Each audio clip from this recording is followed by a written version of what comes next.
to the top like a rocket ship. Yeah, you know I walk the world, not just talking it. Focused on my mission and I'm locking in. Yeah, it's my shine, nobody blocking it. Yeah.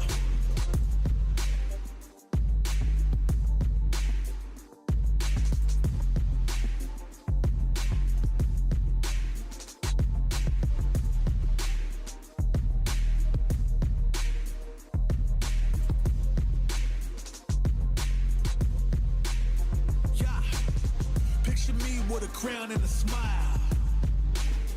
All the things I've been through, I'm alive.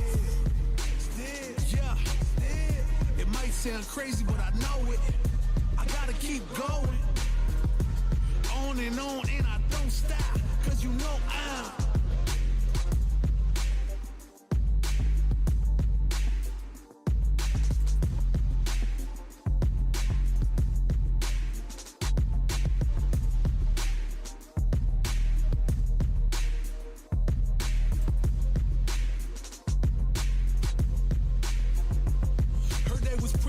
damn fall. So let them pray for my damn fall. Cause I know I'm gonna make it. The crown is for the taking. I said I know I'm gonna make it.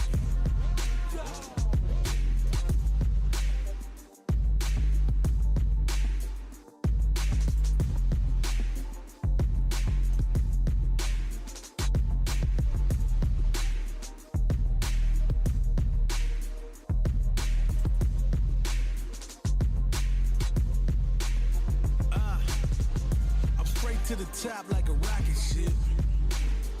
Yeah, you know I walk the world, not just talking it. Focused on my mission and I'm locking in. Yeah, it's my shine, nobody blocking it. Yeah.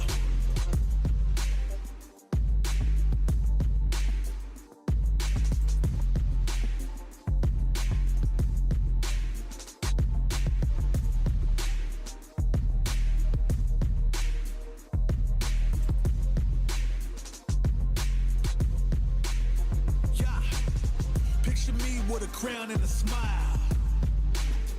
All the things I've been through, I'm alive. Yeah, it might sound crazy, but I know it. I gotta keep going. On and I don't stop. Cause you know I'm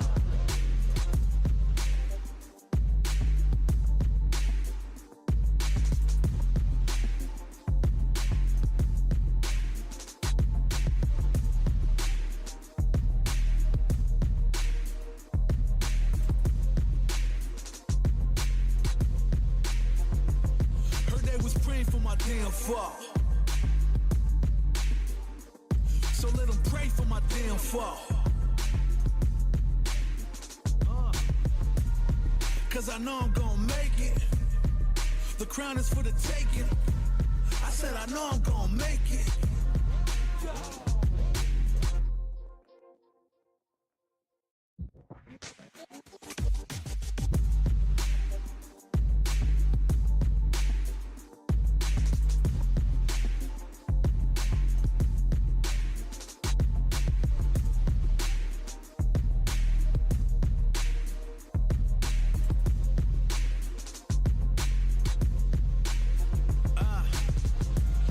To the top like a rocket ship. Yeah, you know I walk the world, not just talking it. Focused on my mission and I'm locking in. Yeah, it's my shine, nobody blocking it. Yeah.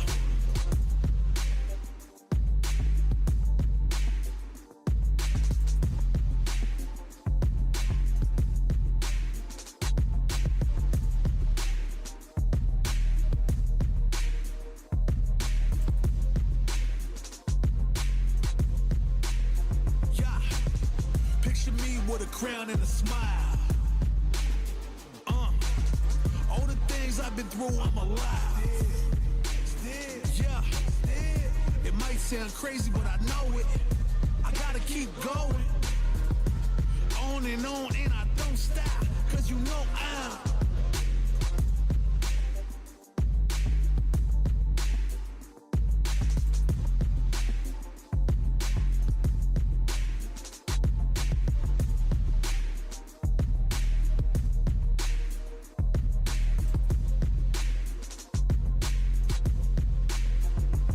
heard they was praying for my damn fall.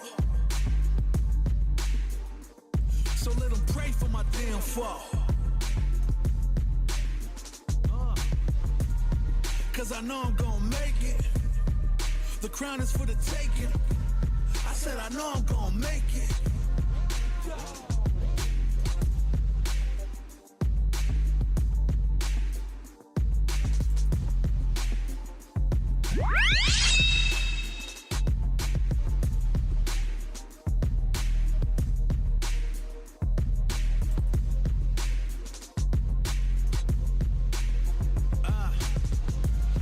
To the top like a rocket ship. Yeah, you know I walk the walk, not just talking it. Focused on my mission and I'm locking in.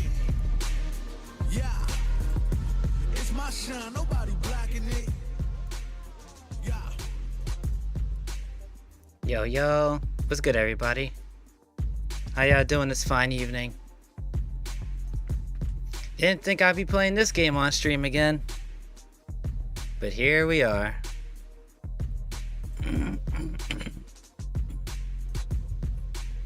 Yeah, picture me with a crown and a smile.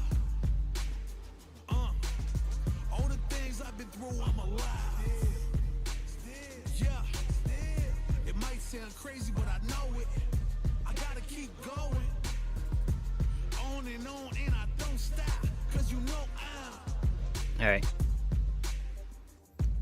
Okay. So it looks like everything's ready to go.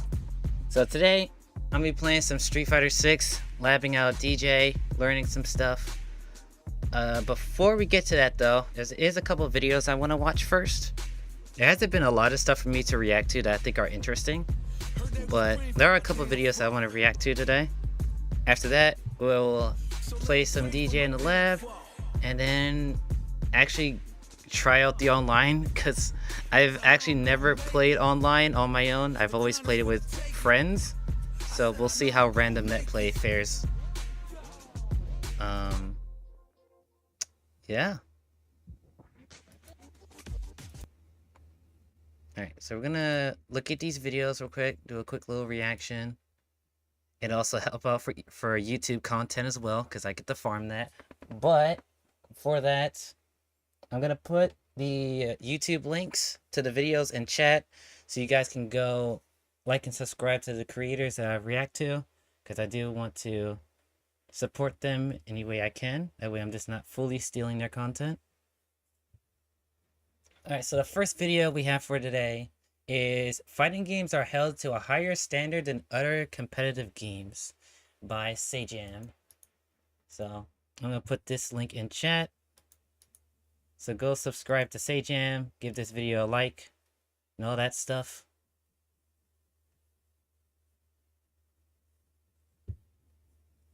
Alright, we're going to check this video out. I have no idea what he's going to be talking about, but we will see.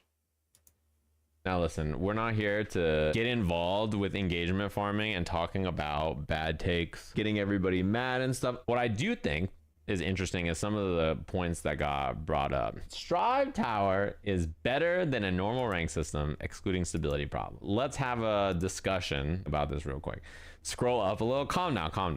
You guys all know the Strive Tower system sucks. You're running around in a hotel, you can't find anybody. It's like you swing in your broomstick in the betas. Like, it was bad. If you play people, you randomly get kicked up and down floors, which is really annoying when you're I don't know anything about the Strive. The Celestial qualification how it works, is like the weird way to get into the highest rank in the game. It should just like do it based on your skill and then like put you there for the month when you're strong enough, because it encourages dodging to qualify the way it is now. You play first to 3 games always, whether it's 2-1 or 3-0 every time, which is like weird for a ranked tower mode. That is thing. Weird. And the stability of it, being able to just match and play against people, it's really bad. Now for I will say the only thing that when I played Strive like on my own, that was like one of the bigger things I didn't like about playing online is the way like how matches work. Like it wouldn't be best of what is it? Best of 3 matches. You would always have to play the 3 matches, and I feel like that's weird. Like either do first to 2 or first to 3. I feel like that should be universal across all ranked modes for fighting games, but apparently Strive didn't get that memo.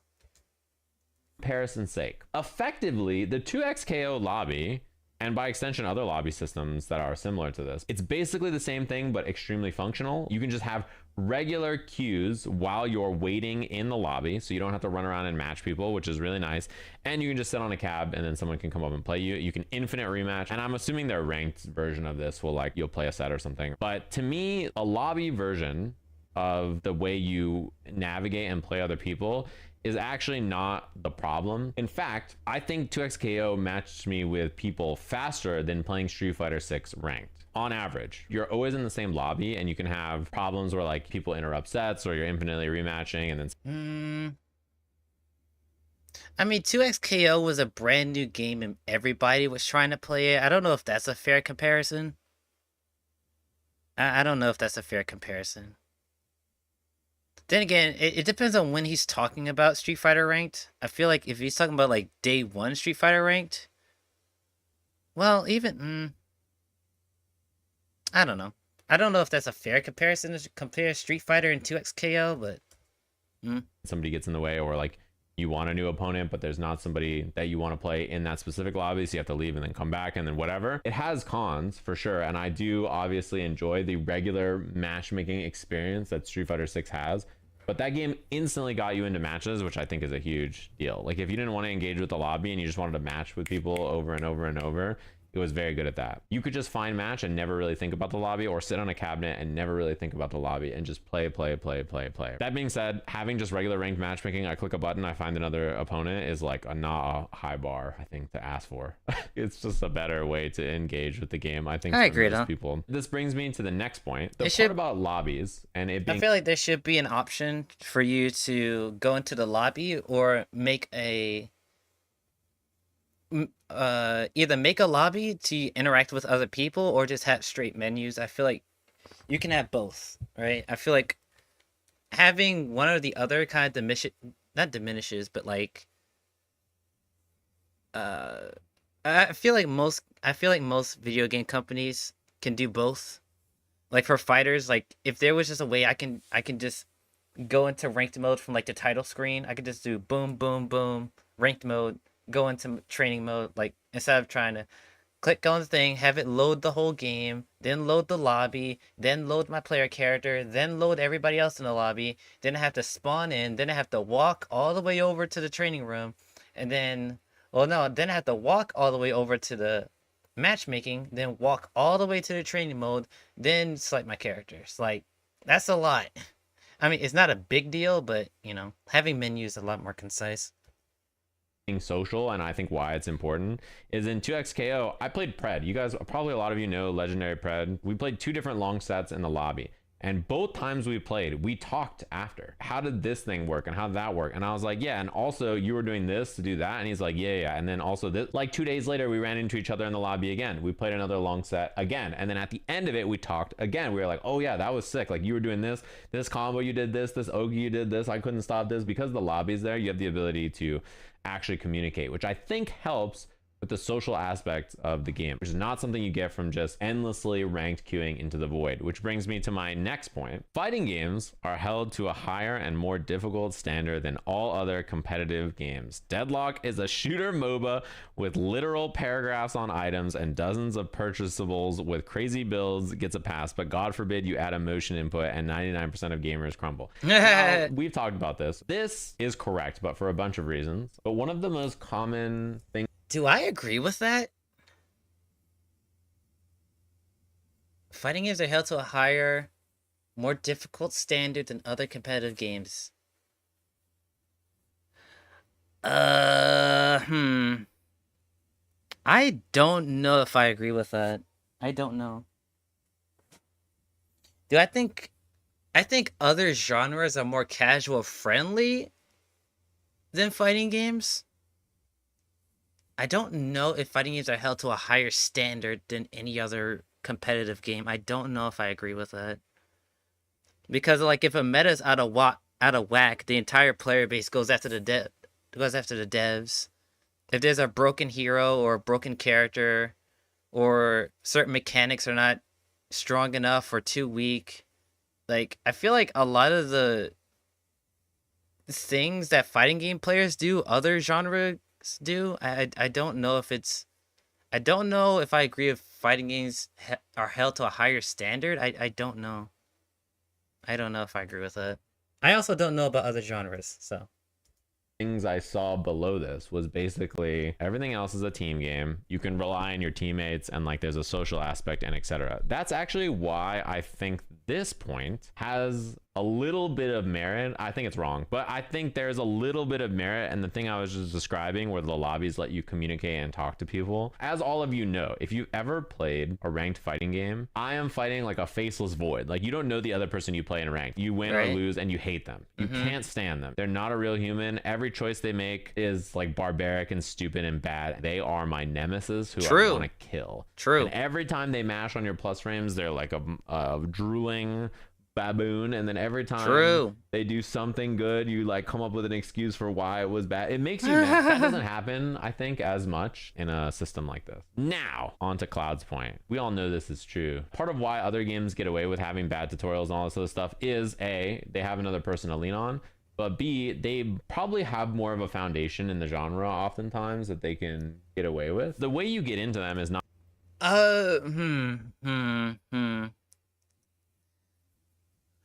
I just think other games are more simple at its skill floor.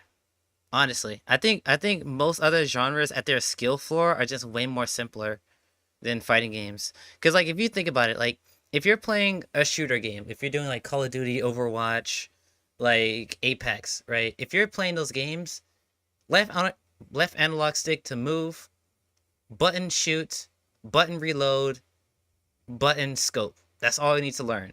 And then the other stuff you just naturally gain over time. With fighting games at its skill floor, you have to know how to move. You gotta know how to do the motion inputs. If they don't have simple inputs, you have to learn them. You have to learn what notation. Well, you don't have to learn what notation looks like, but it'll help you out a lot better at the skill floor. If your game has charge inputs, if it has quarter circle inputs, if it has DP inputs, like you have to learn how to do those and do it consistently. Whereas other games, it's mostly just like button, button, move, button, button, move. So like, I feel like other genres are just more better at their skill floors, I think. Not their tutorials. In fact, I don't know if you guys know, I play a lot of TFT. The game doesn't have a tutorial. You boot up Teamfight Tactics and that shit says play. The way you learn it is very simple. You go to YouTube and you type in TFT tutorial. And then you click a video and you watch that shit and you're like, I don't know about any of this. And then you go play it. You do okay or you don't do okay and you die or whatever. And you're like, I don't get what's happening. And that's it. That's like the only way to play the game. It's one of the most popular games on the planet. Deadlock is so fascinating for me as an example. If you buy items in League of Legends or Dota, there's 6 slots. The shop in Deadlock is not 6 slots. Let me show you this. You open the shop, and you see, not even this, you see this. There's some stuff going on here. I don't know what any of that means. All right. And then you're like, well, what if I want to buy stuff for my weapon? And what if I want to buy stuff for my vitality? And what if I want to buy stuff for my spirit? Now, you may be like, okay, well, there's only 6 item slots, so surely I just buy the 6 that make sense. There is not 6 item slots. There is 4 item slots per 16 total items, so you can just, you know, you can just start clicking through and buying things. Like you can buy all these items and I'm still not full on, you know what I mean? I bought the whole shop and I still don't have everything. As you kill objectives in the game, you unlock more item slots and some of the things you sell. So like you may buy a resto shot in the early game. This is an item for sustain. You're gonna sell this later on. Which of these items should you sell? Question mark. And then on this one, Early on, you want to buy things like this, and maybe you want extra stamina, maybe you want healing right in lane to heal yourself, and then your big pickups are this and Veil Walker. Later, you can upgrade this. If the team has an Abrams, you need a heal bane. You can sell this early on because you don't need this and this, and then you can start to pick up things later on, like maybe Phantom Strike if their team has a Vindicta or something. And then on this early game in lane, you could buy things like this, and this is for sustain, but then perhaps you want ammo scavenger in lane because this is useful. But later on, your I think with fighting, okay, so as he's going through this, the thing I'm thinking about is the information that the player gets mid fight, right? How is information conveyed to the player? In most fighting games, it's usually just like your meter, your health, some very basic notifications like on the side, like if you do a counter hit, then you get counter. If you do a punish, then it gives you punish.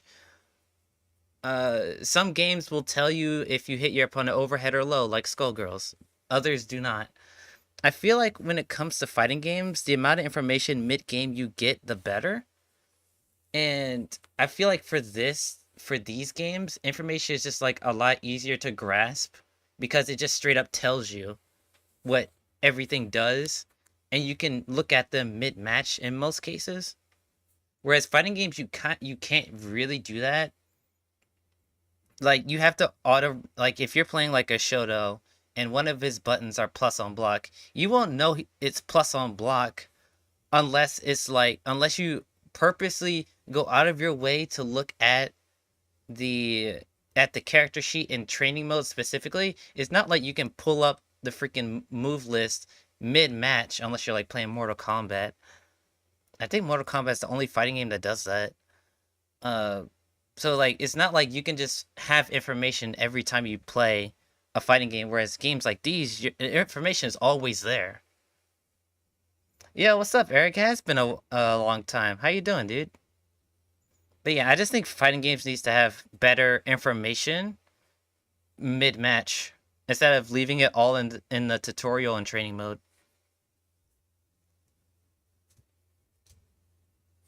Oops. core items are these two and Cold Front if the team has a lot of spirit damage that you want. These are upgrades you can pick up later. If you want diviners, I gotta sell something. But you know, you get my point, right? It took me 300 hours to look at this shop and like know what to buy. You just don't know, even if you play a lot of other MOBAs. Somebody's already saying, can't you just look up a build and then buy this one, or do your own, bro, and then just click all the items in someone else's build? You can, but obviously it's not optimal. And people tell me I can't play fighting games without learning quarter circles because it's not optimal to not be doing specials all the time always. Quarter circles are a mechanical skill check that feels bad to not know. All right, let me show you something. I get on the zip line and I want to go to where their tower is over here, and I walk over. This is what it looks like to go get on the zip line and walk over to their tower, right? But did you know in this game that if you roll with shift, it costs 1 stamina and you move faster? So when I get off the zip line, instead of just dropping, I could do this and then I can roll over here as long as I have stamina, right? And I can make it there. But did you also know that while moving, you can roll and then jump? It costs 2 stamina and you get extra mobility. That's pretty important. So I can get on this and then hit space and then land and then roll and then jump. And then roll and then jump, and I can make it here faster, right? That's pretty cool. But did you know about ZMC? Not Zero May Cry, which all of you are gonna answer. But this game has a mechanic that when you get off the zip line, if you hit space, you drop off. But if you get off the zip line with crouch, you keep your momentum. If I'm on the zip line and I hit crouch, I'm here. Not only that, but when you get off the zip line, if you air dash, you're even faster because you keep the momentum during your air dash. Important thing to note though about the air dash is that actually air dashing forward doesn't keep as much momentum as air dashing sideways. So you need to do what's called a diagonal air dash. What you're supposed to do is actually get off the zip line, jump off this, and then go fucking murk the tower like that, and then cloak out, go into your satchel, explode the cloak to do damage, and then teleport back. Now that is a mechanical skill that the game does not teach you, and it's not in any tutorial, and you need to executionally know how to do it. But do you think you can load up Deadlock and play the game without knowing any of this? Like, sure, right? Lash has an ult where even if he's moving and he ults, he instantly stops in the air. You see this? But the friction in the air will not go away if you do it from I don't know what something he's like talking this. about. You don't got what it takes. Yamato has the same thing. This I don't know move anything here, about this game, so I'm just absorbing she the stops when information. she does this. You can slide while doing this. Yeah, you need to know how to Kara Lashal or Kara Power Slash. None of this is ever explained to you in the game. You think that you would know intuitively that air dashing forward is worse than air dashing sideways for keeping momentum. If you got off a zipline by jumping versus getting off the zipline by crouching, you have completely different momentums. You're telling me you would know that as someone who doesn't play the game? That would make common sense to you? There's lots of little things about this game that you probably don't know either. Did you know that in this game, when you slide, you have infinite ammo? When you kill the minion, you want to be able to hit the thing in the air, right? But if you only have one bullet, like how do you last hit a minion that's on 1 life? I have 1 bullet here and I shoot it and then I have no bullets to last hit it. You can roll and slide, and then while roll sliding, trade 1 stamina for infinite ammo to last hit. And if your character has an item that makes them faster and your natural move speed is fast enough, you can slide without doing anything. You can bunny hop while doing this as well. I mean, like, this kind of stuff is So not you can, like, any go more around a different than corner learning a fighting and then game. wall jump, and you keep momentum in this game in that way. All this is to say, like, games are not easy, okay? In fact, Yeah. tons of people in the chat were like, I've been playing Deadlock for 20, 30, whatever X hours, and I didn't know any of them. There's probably lots of people who are like, Deadlock is easy because I don't have to worry about this build stuff. I just buy a pre-built build, and then they run into a haze on the enemy team who just keeps ulting them over and over, and they're like, this character's broken, there's nothing I can do about her ult. And you're like, oh, if you buy this item, I don't know if I still agree with the fact that fighting games are held to a higher standard than other competitive games. I think other games have a better and easier skill floor than fighting games. I think that's the difference. I think fighting game skill floors are a lot higher than other genre skill floors. And I think that the skill ceilings for all these games are about the same. About the same. she's like the worst character in the game. And they're like, yeah, well, that item's not in my build. So never heard of it. Every single game you play, you want to play Apex Legends, you watch someone do like a tab strafe into like a wall jump into like a shotgun armor swap, pick up a Kraber 360 no scope a guy. You're like, how do I do any of that? Like, you know, you got to go watch videos about how people do movement tech and then go practice the execution of those movement tech if you want to do any of it. This is the truth of any kind of simplification or the way people talk about fighting games or like what people gets in. Street Fighter 6 is big in Japan because the game is really good and fun, and because lots of people are interested in playing it. It gets other people interested in playing it because everybody's playing it and talking about it. It has good matchmaking. It has content to do outside of just fighting other people online.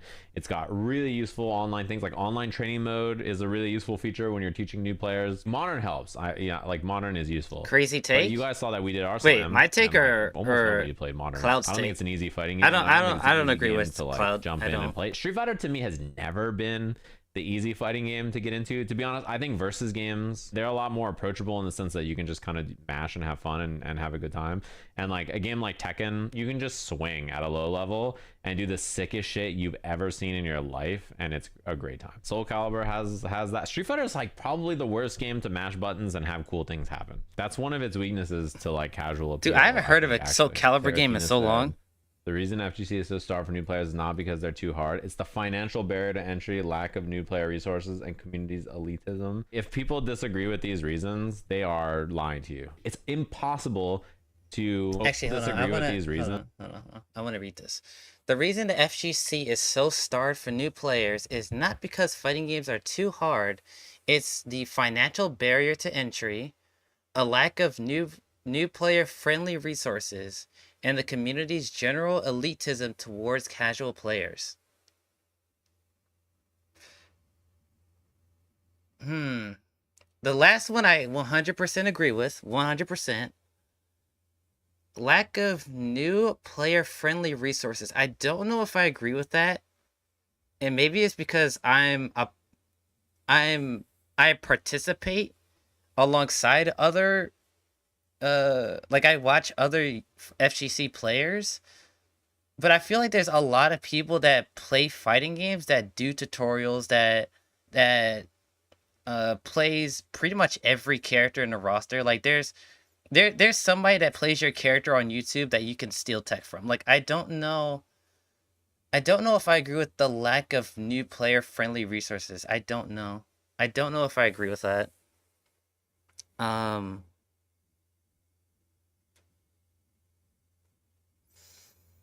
I think the algorithm is probably just really bad at pushing it out, I think. I don't think it's the fact that people aren't making the content. I think it's the fact that the algorithm doesn't push it out because fighting games are not like the first thing people think of when it comes to competitive games. It's probably like the third or maybe fourth. I think competitive shooters, competitive MOBA games, competitive card games, and then fighting games. Um, because like there's plenty of people doing content for Grand Blue. There's plenty of people doing content for Street Fighter. Plenty of people doing content for Dragon Ball. Like there's plenty of content creators doing content for all these games, but people just don't want to watch them. Like I don't know what to say. I don't agree with the second part. And then the first part, financial barrier to entry. I don't know exactly what that means because Street Fighter 6 stream? Yes, sir. We're gonna be playing Street Fighter 6 later on. The financial barrier to entry. I don't know exactly what that means. If they're talking about buying the game itself, fighting games are not that more expensive than any other game. I think, to, I will say this: other genres have more free options. I think other genres have more free options, I think, than fighting games. I don't think there's a lot of free games that people can play where they can get the fighting game experience. Whereas if you want to play a competitive shooter, you have Fortnite that's free. You have, I'm pretty sure there's a Call of Duty Battle Royale that's a free game. Overwatch 2 is a free game.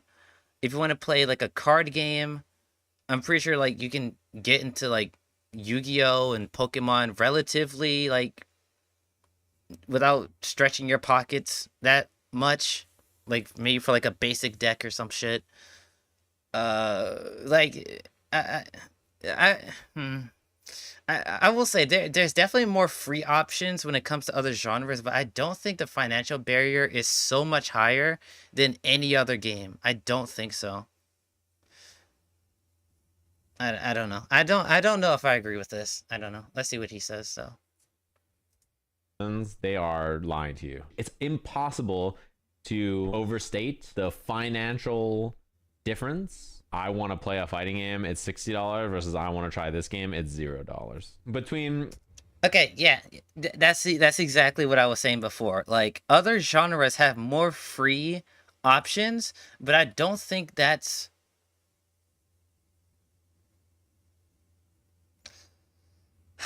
I would okay, so what I would say is that I don't think it would be a barrier, a financial barrier if the games were better. Not that a lot of the modern fighting games are bad. I think a lot of them are really good, but that also has to do with community, with the community itself, because there's a lot of people that still believe that honestly believes that Dragon Ball is like their favorite fighting game of all time, and Dragon Ball is still in my top 5, probably even top 3. But I think community influence does shape a player's view on a fighting game. The more you get into it, Multiverses is free, yeah, but that's like a diamond in the rough, right? And the game came out buggy as all shit. Like it was not a complete game when it came out, so it's like I just think other genres have more free options. Buying Street Fighter and Tekken and Guilty Gear and all their season passes, that's like $400 right there. You could go buy the $500 Ari skin in League of Legends. Okay, I will say this. I don't think it's a problem, the fact that you have to pay fighting games, pay for fighting games at the door, right? If it's $60, $70 game. I don't like the fact that you can't use characters in training mode. I feel like that has to be something that changes really soon, because I think that adds to the financial entry. Like even with me right now, I don't have any characters for Street Fighter 6, but in my online matches later on today, if I run into an Ed player or a Rashid player or a Bison, I can't train against them to learn how to beat them or just even try them out to know if I like the character or not. Like it's like I feel like DLCs should be free to play in training mode only. I feel like that's fair. Astria Multiverse had an awful beta launch. It had a bad full game launch. I think the beta was a lot better received than the full game launch, honestly. And have spent less money on League of Legends than I have on fighting games in the last like 5 years. Dude, 2x KO skins, $5, $10, $15, $20 skins or whatever, people will buy them. And they'll be making fun of you. You know you're gonna go to play with someone like your friend. You'll be like, oh, let me play this character. And then they'll be like, you don't even have this fucking new skin. Like, what are you, broke? And you'll be like, yes. And they're like, okay. We're in the dripless queue. Like, they're gonna be making fun of your ass and you're gonna be like, well. Oops. The $7 Lux Cravings box has the Gordita. Alright, so overall decent video. I don't agree with a lot of the stuff, or at least a lot the takes that were in this video that much, but it was still a good video. Alright, the link to the video is in chat, so be sure to I'll put it in chat again. So make sure to subscribe to Say Jam, give this video a like. Alright, next up is Lord Knight. Why fighting games don't feel the same anymore. Let's see what Lord Knight has to say. I'll put the link to the video at the end. That way I don't fill up the chat with links. Alright, Lord Knight, what do you have to say? Fighting games for even a little while, I'm sure you've run into old game good, new game bad discourse. As in, the new game has some problem, whether manufactured or real, and the previous game was pretty much perfect, and why did they make a new one, etc, etc. But I would say it's definitely wrong to say fighting games have not changed at all over the years. Even if you started a long time ago, way back in the year 2009. So I want to take some time today to look through things that I think are actually different, but not in the way I normally do. So I have a list of 4 things I think make fighting games feel generally different from when you were playing when you were younger. Okay, I am gonna do a prediction. I don't know what he's gonna talk about. I don't know what he's gonna talk about right now, but I'm gonna make a prediction about the 4 things he's gonna talk about. So number 1, he's gonna talk about how damage is higher, generally across the board. He's gonna talk about system mechanics being more, I would say more defined and more integral to the game. He's gonna talk about conversions. The conversion rate for a lot of characters is higher. And why is my Discord going off? Hold on. Okay.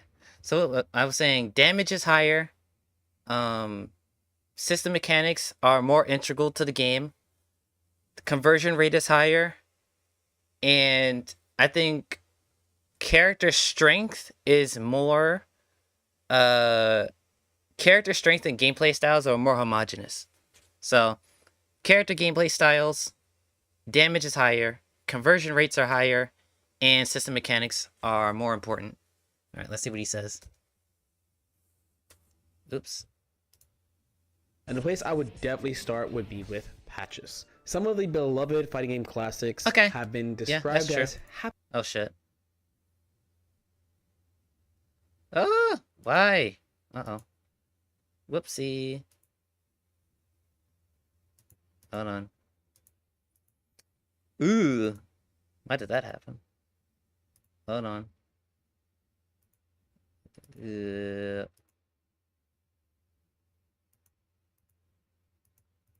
Hold on.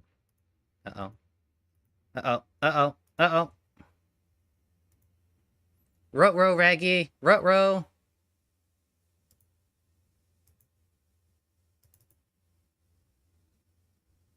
Is it because my thing crashed? Uh-oh.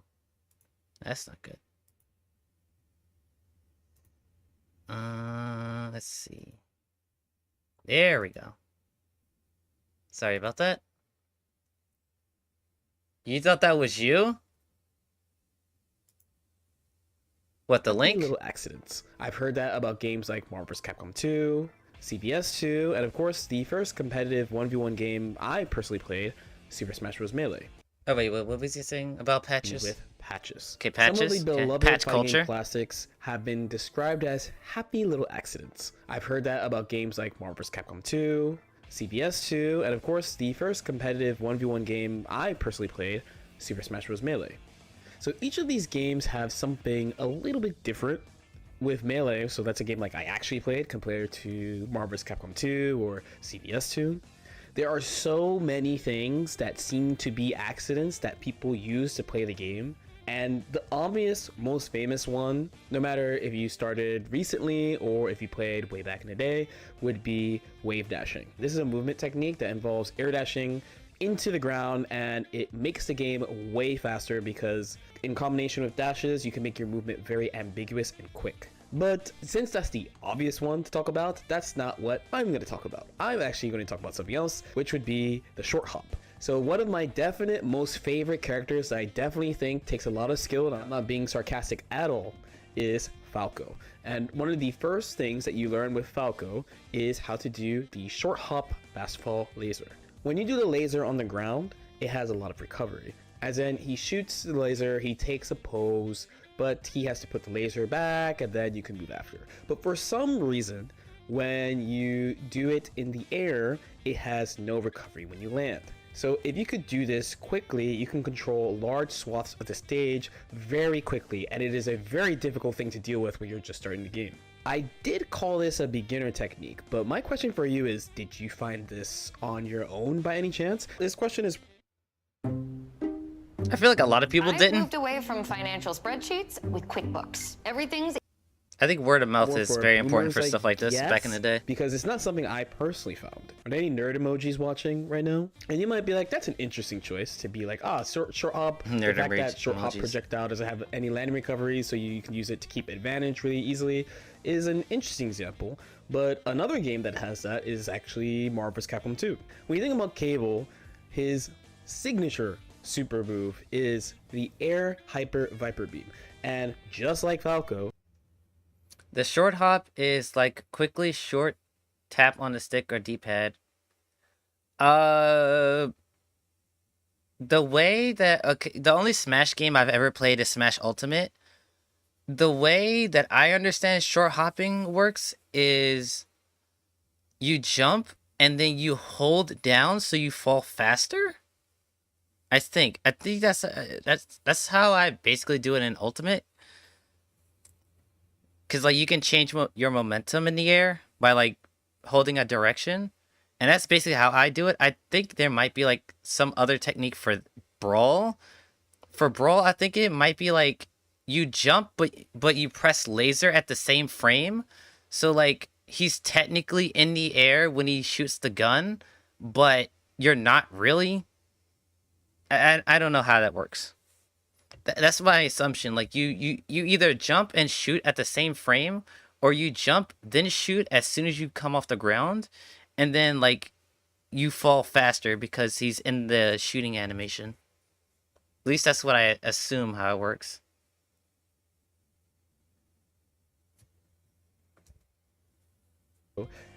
for whatever reason, the air version does not share the same recovery as the ground version. Basically, there's none. So just like Falco can run around and go pew pew pew, Cable can also do Hyper Viper Beam like 3 or 4 times. And those two games both have a bunch of things that they just kind of work for some reason. They just take do. advantage of it to develop the game and push the limits of the game further. Now, CVS 2 has a glitch that changed the way the game was played forever. And it ended up being basically a feature of the game, I guess. You might be like, well, okay, wave dashing and things like that are like that for Melee 2, and you are right, but I don't think it's as extreme as CVS 2. So if you haven't played Capcom vs SNK 2, the game has a groove system, so like a mode select. So after you pick your team, you also can pick a mode that changes system mechanics that the characters can do.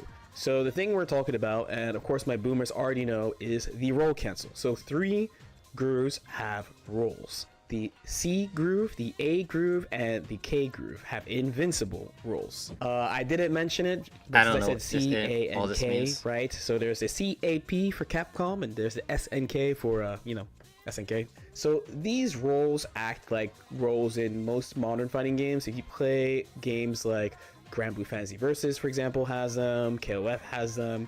You do a roll, maybe it's vulnerable for a couple of frames at the beginning, maybe it's not. While they're moving, you're invincible, you can be thrown out of it, right? Okay. But in CVS2, you can cancel the roll on the first 3 frames into any special move, which means you could basically make any special move invincible.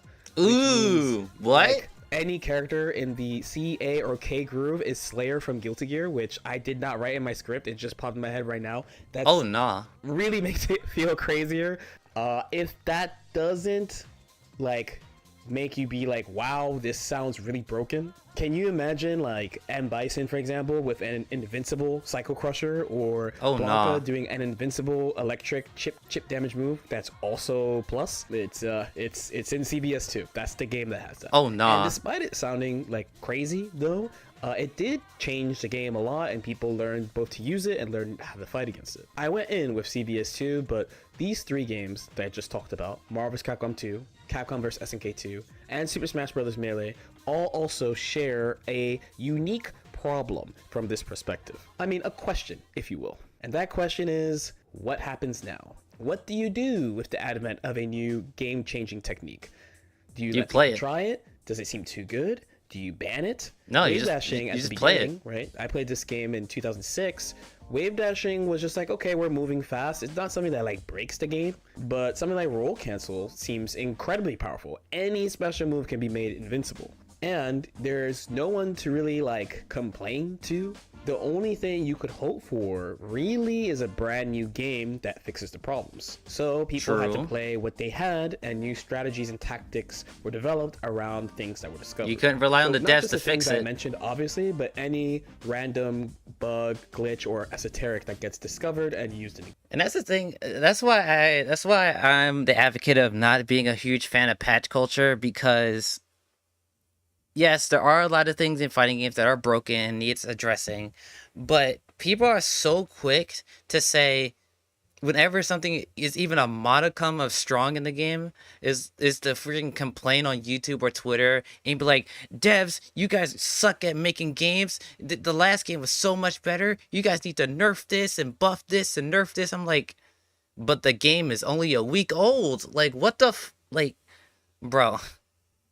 Like, I remember when freaking Grand Blue Rising came out and people were talking about Raging Strike, not even the follow-up attack, just Raging Strike. People were saying, oh my god, it breaks your guard. They need to nerf it. They need to make it slower. And I'm just like, what? Like, you for real? Like, y'all think that mechanic is broken?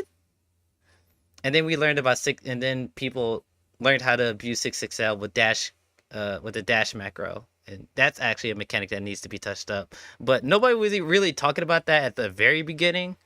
You were talking about like Raging Strike breaking guard, and people were talking about I think some people were even complaining about like what mechanic was it? I can't remember. But I remember people talking about Raging Strike, and then 6XL came into the fray, and then it went from there.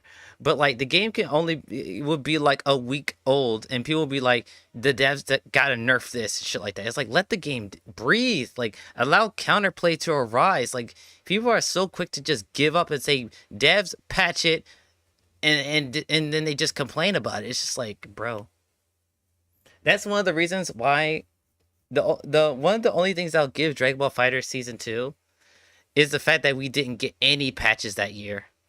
We only got like, I think we got one major patch, and everything else was just DLC. And it literally just forced people to be like, okay, GT Goku's a problem. How do we deal with it? well, the answer to dealing with GT Goku is just to play GT Goku. So it wasn't a good option, but people were like, you know what? Let's figure out how to fight this character. And a lot of characters grew out of that necessity. Like Base Vegeta grew as a necessity. He was really rising in the ranks during season 2. Base Goku was doing that as well.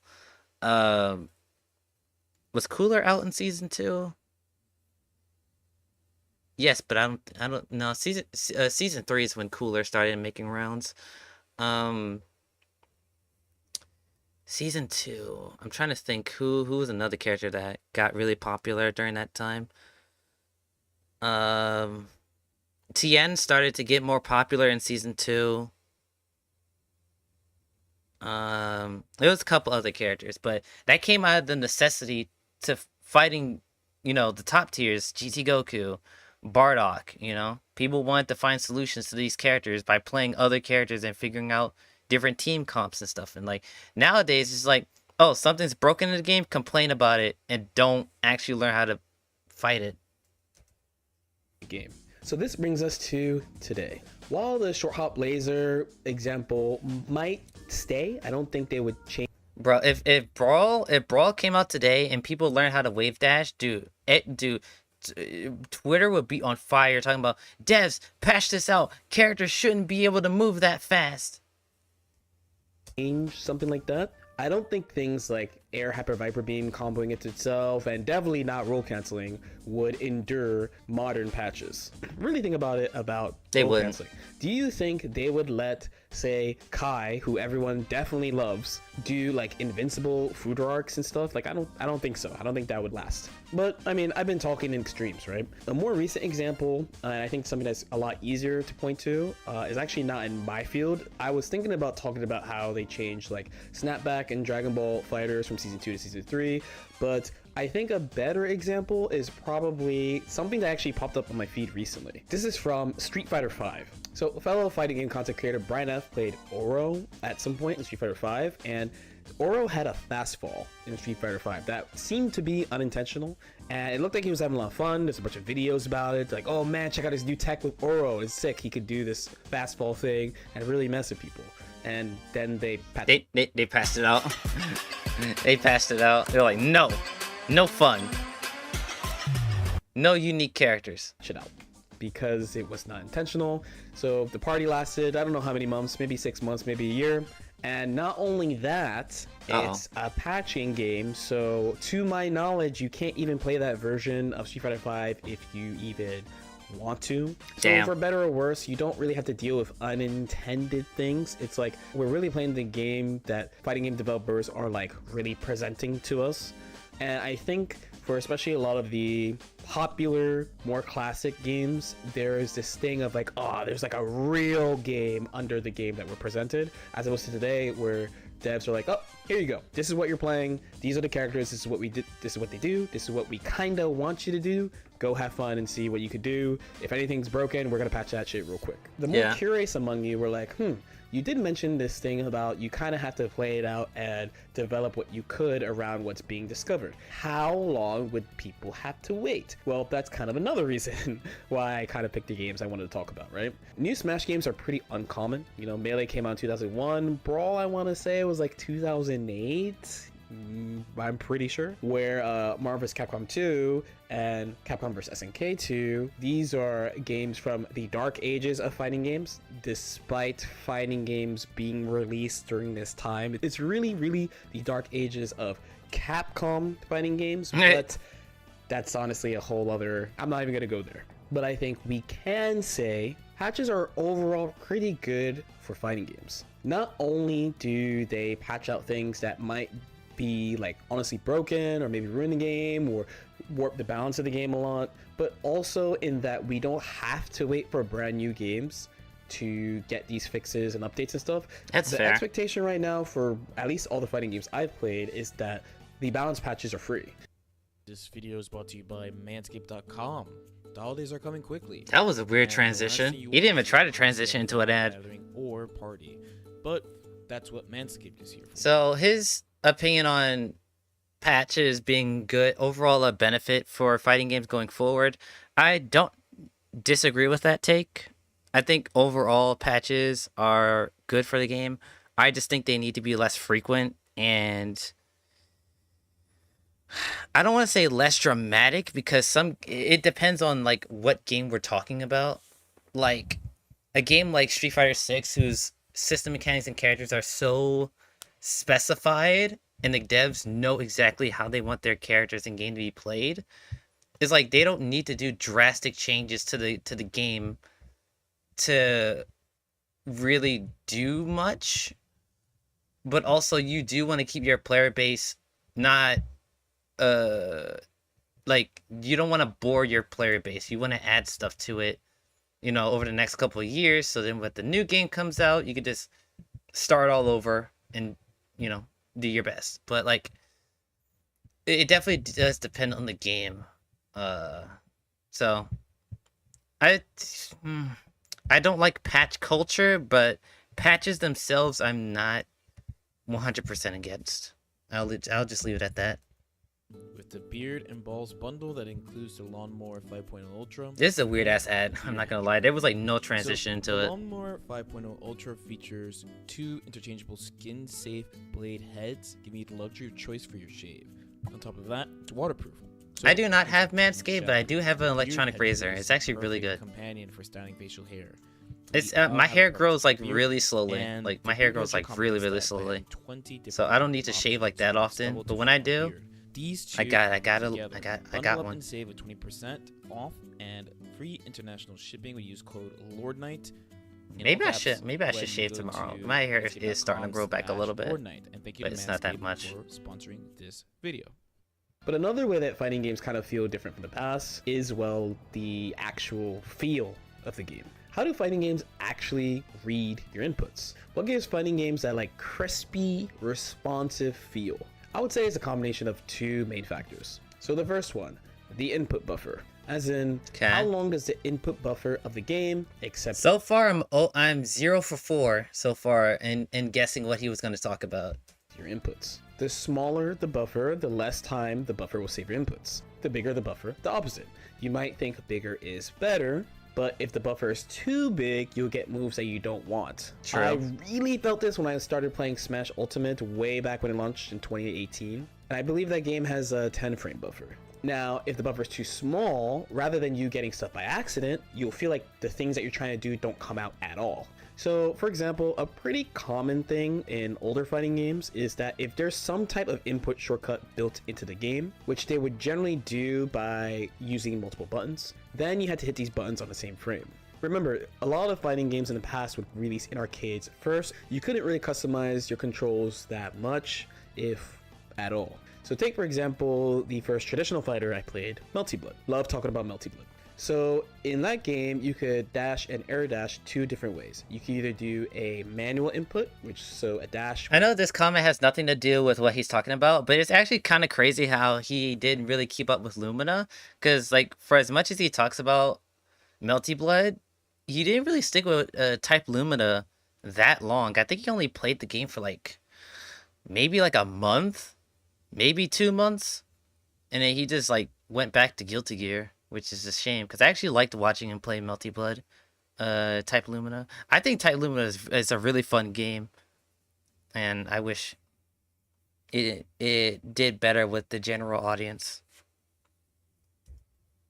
Would be like forward, a backdash would be like back, and the instant air dash forward would be, we don't talk about that, but it's not the input you're thinking about. It's not the input you're thinking about at all. It's a cursed input, frankly. However, you could choose to use the A and B button. So this is a game that generally has 4 or 5 buttons, A, B, C, D, and Q or E. Q for quick action. So pressing A and B would let you do the dash, but if you don't hit it at the same time, then you won't get the dash. So you would see in matches every now and then someone jumping forward and just kind of whiffing the B button. And if you didn't play the game, you're like, man, there's not even anyone near them. Why did they do that? If you played the game, it's like, oh, missed air dash. Now the other one is hits. Bro, why there's so many goddamn ads? I I know he's got to make that ad revenue, but god damn, bro.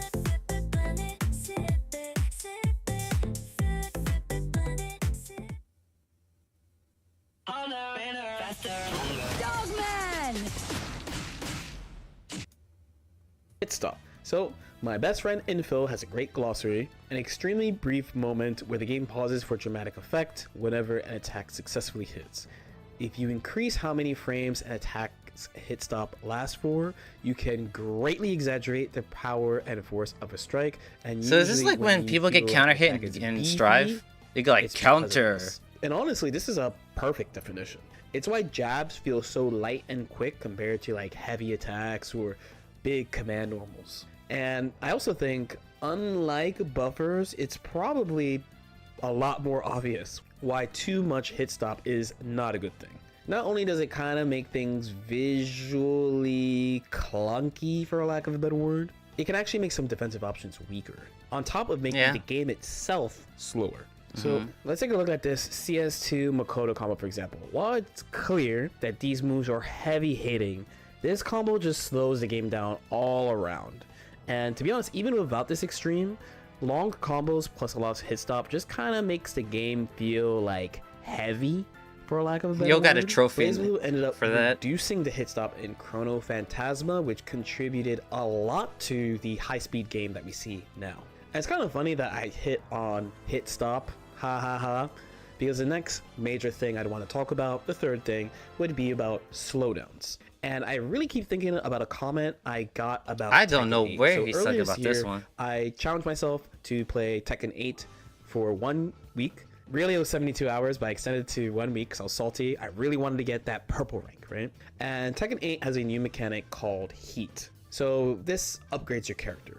It can be used for I'm 0 for 4 conversions, right now. additional offense, gives None your of the stuff I character special predicted, he properties, talked about. and every character has like a unique exit that they could use for both mix-ups or guaranteed offense, things like that. If you've been playing 2D fighting games for like any time in the past 10 years, this mechanic sounds like relatively standard fare, but for a Tekken player, this is like a revolutionary, new, very game. Oh my god, Tekken has People were very sparking. mad at it. My reaction was kind of like, "Hey man, first time."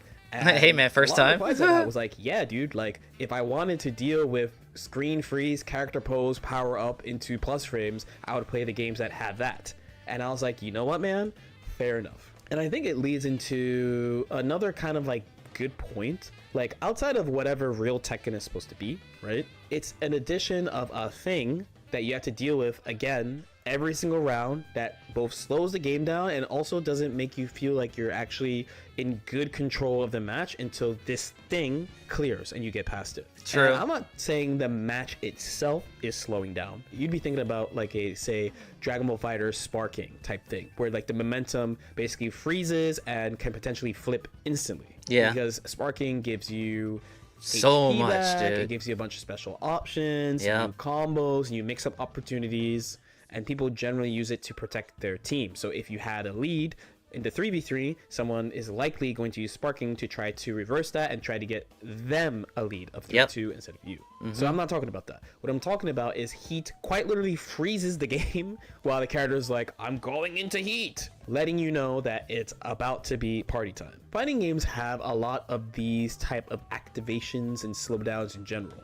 But if you were to go back to, say, even before Guilty Gear Xrd, you would notice that cut-ins and freezes were pretty rare and then also very short, basically just for supers. And I think this is a huge element of games just feeling faster. So these days, either you have an activation, this is anime fighter terms by the way, Tekken, Heat, for example, or some type of slowdown mechanic. So I played Guilty Gear Xrd and Strive. Both of these have options that cost a resource that quite literally slow the game down. Xrd from anywhere on the screen. Strive, you have to be in a certain range within your opponent. Some games do the big dramatic counter hit thing. Some games do the way too long super animation thing, and even more. In older games, these either didn't exist or were far shorter. The extreme in my experience, for example, is Vampire Savior. Vampire Savior has an activation called Dark Force, but compared to Heat, it's far shorter. And not only that, take a look at how Vampire Savior handles the end of a round.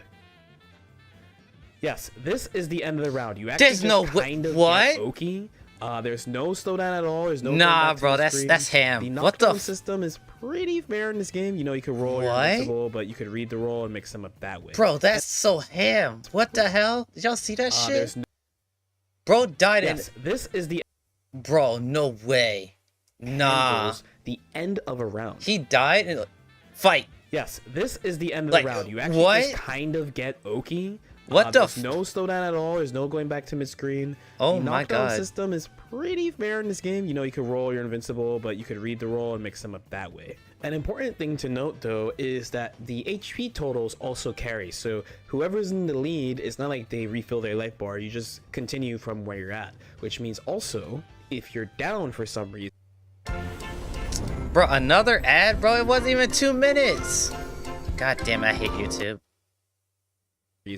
and you take a point off someone who's up, you're still gonna have that life. I will say this: if I ever get like if YouTube ever becomes like lucrative for me, the main thing I would use my YouTube finances on is YouTube Premium, so I could just watch shit without worrying about ads.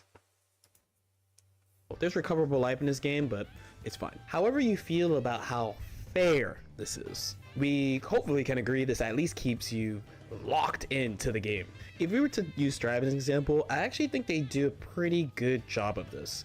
One of the biggest complaints about Guilty Gear Xrd was that you can apply slowdown from anywhere on the screen. Some pretty simple tactics involving resource that you could use to control the entirety of the screen. The most common one being just projectile YRC. So Kai's Stun Edge YRC, Raven Needle YRC. If you've watched any video about Guilty Gear Xrd, you've probably heard about these type of moves plus resource. In Strive, you have to get closer to your opponent to apply slowdown, so it actually is pretty good for the pace of the game. On top of them actually adding some interesting meter usages like Roman cancel. If there was something that I think breaks up the pace of the game for real, it would definitely be the wall break over anything else. While the screen transitions from one part of the stage to the other, you're just kind of like, I don't know, watching it happen, just thinking about like, oh, what am I gonna do next, and things like that. Alright, so I don't know how long he's on. I think this part about slowdowns in games, I think they're a good thing overall because it gives you, it might break up the pace, but I think especially in long form sets, I think it gives your mind a chance to relax and like regroup. Cause like imagine like a game like freaking like Skullgirls where there's not a lot of slowdown in that game, really only for like the big supers. There's not a lot of time to really think about stuff, especially at the skill floor. Cause like a lot of stuff is just happening all at once. Whereas a game like Dragon Ball, where there's plenty of times where you're in a combo and your opponent does a super and does a super ultimate, and it takes about like 5 seconds for all of that to happen. Like, yeah, you're sitting there for 5 seconds basically doing nothing, but it gives you a chance to be like, okay, after this thing, what am I going to do about it? Whereas in a game like Skullgirls, where if you're getting bomboed, you have to not only see where they're going, but also be like, they're going to reset me and I don't know when it's going to happen, but it's going to happen, right? It keeps you more locked in and more engaged, but it also tires you out a lot more. Like, I can play Dragon Ball FighterZ for a way longer time than I can with a game like Skullgirls or BlazBlue. And it's not because the games are harder. It's just because, like, I have to think way harder in those games and be locked in for way longer than those other games. So I don't think this is a problem, but it definitely is interesting. I actually never thought about this like in depth. This is actually a really good point. It's fine to take a break and think about what to do next, but as far as just the raw pace and raw speed, especially compared to older fighting games, this one thing alone slows down the game, and sometimes there could be 3 or 4 wall breaks back and forth depending on HP and guts and what type of hits you're getting. So even though you kind of die fast, you have these like I'm going fast, break. I'm going fast, where in an old game you wouldn't really have that. Now, I'm sure there's a nerd emoji watching right now Nerd in the emoji. comments being like, well, LK, that might be true, but in an older game, when you get knocked down in the corner, you're sitting there and watching anyway while the game stops, while the person jumps in on you and does a high-low or something. And that can last for the rest of the game. And I'd be like, okay, fair, I guess, but at least it's happening quickly. Now, I think this thing is tough too, because these slowdowns do actually assist with the viewability of the game. We all memed the big bombaclat counter hits when this game came out, right? But it's especially clear what is happening, what type of hit is happening, and why it's happening, especially to an older game. So here's a pop quiz for you. Do you know why this combos? You can even pause the video if you want. If you answered that it only combos on counter hit and on normal hit it does not work on standing, you'd be correct. This thing actually legitimately puzzled me for months when I played BBCT, but you would have no idea if you didn't know. Characters do flash red and there is a counter hit message when you counter hit them, but the amount of time on these low hits and attacks are almost negligible between the normal hit and the counter hit. So without knowing in advance this thing, you would be pretty confused. So a pretty general old method would be to apply some type of very obvious effect on counter hit. This is where your wall bounces, ground bounces, and ground slides come from. These also are not applied very evenly, so sometimes these lead to crazy conversions that they have to dial back, and this is where things like wall bound comes from. So to be honest, from my perspective, this thing about counter hit slowdown was a pretty clever solution. And speaking of solutions, this brings me to the last thing that I think is the reason why fighting games feel so different compared to when you were younger or when you were a kid. And we have to talk about the internet. There are both far more competitive players and casual players of fighting games today than they were in the past. And information, especially for baseline and honestly all the way up to like intermediate things, get shared far more quickly than before. It may seem like characters get figured out faster now, but low-key, I feel like if some older games came out now, we would figure out those characters faster just because there's more people working on it and there's more sharing going around. Whether or not you think this is a good thing pretty much depends on the type of person you are. The person who complains about the lack of freedom in today's games and not feeling like they're able to explore so much might be pining for the times when they were like a child or a teenager, where they'd be either playing alone or with friends and just messing around to see like what works, but not really able to get too deep in everything that the game has to offer. Where now, and within like the first week or so, I'm not gonna say like optimal combos are super figured out, but a baseline plan for a character gets figured out quite quickly. And if you aren't into playing matches, then it's unlikely you're going to be able to figure this out. And this type of thing you can iterate on honestly forever. If you're a more competitive person, or you just like learning, or you want to play but you don't want to like take time to like figure stuff out, then it's good that you could just get in fast and get into matches. In the end though, it's up to you. But yeah, that's pretty much it. I've been actually I think the internet and patch culture are intertwined. I think both done this before with actually Kizzy. I watched a Guilty Gear Slash tournament with Kizzy once, and we were like, yo, like they're pretty good for the time. And after talking to a couple of friends about it, I was like, you know, like I should probably like write something about this. It's kind of an interesting topic. Let me know what you guys think though. As usual, if you have any questions or comments, definitely feel free to leave in the comment section below. If you are interested in any like coaching, Guilty Gear coaching, things like that, that's over on Metafy, metafy.gg/@LordKnight. I stream pretty much every weekday, especially I'm like home right now, smiley face, Monday through Friday, so you can hop over to twitch.tv. I do be in LK stream sometimes, just watching him play Guilty Gear. So yeah, really good video. Definitely a lot more stuff that I agree on in this video than the Sajam one. So go subscribe, like the video from Lord Knight. Alright, final video before we play some Street Fighter. This is Maximilian Dude's video on Mortal Kombat 1. I'm not a Mortal Kombat player, but I've heard a lot of stuff about this game, and I'm just very curious to get a perspective on what is happening with this game. So, and they also released a brand new character. I think bro's name's Ghostface or some shit like that. So, you know, the game's kind of popping right now. So I'm very curious on what Maximilian has to say. Let's go!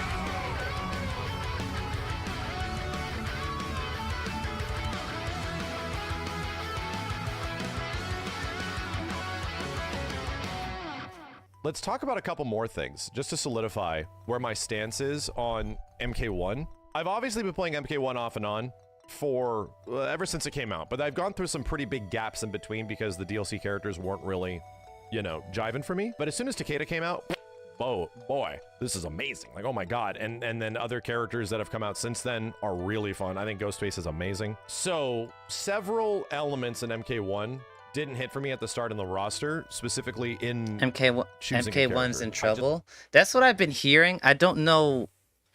It's not that I don't know why it's happening, but I don't have like an in-depth explanation for it.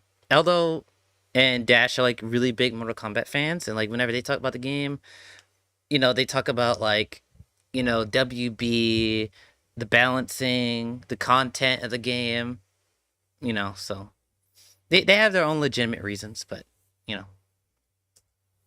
Just did not jive with any character in the game, and I was sort of waiting for that. But still, even that being said, I played the game more in those first 3 months than I had played almost MK11 in its entirety, dude, because it was kind of a fun game to play. It had clearly some issues with like assist calling and the way it felt and input problems and all that stuff, but at least it was like something I even wanted to put my time into and enjoy myself, right? Outside of only checking out like DLC. Wait, is MK wait. Is MK1 better than MK11? I don't know. I don't know what the consensus is. I played MK11 for like, I don't know what, like a day? And I was like, the fact that you have to tech throws by the direction, it was either the direction you got grabbed or the opposite direction you got grabbed. And like, it's not clear about how you tell. I was like, oh no, this game is not for me. I was like, fuck no. Fuck no. Yo, Eldo, was good. You actually came at the perfect time. I'm actually watching a Maximilian video about Mortal Kombat. So you actually came at the right time. You're here till you gotta go to work? Wait, you're working a night shift? You say yes overall as a package, but no for gameplay. Okay. I feel like MKX had more potential. MKX is the GOAT. So would it be MKX, MK11, and then MK1? Is like what the general like feel is? Like MKX is better than MK11 and then MK1?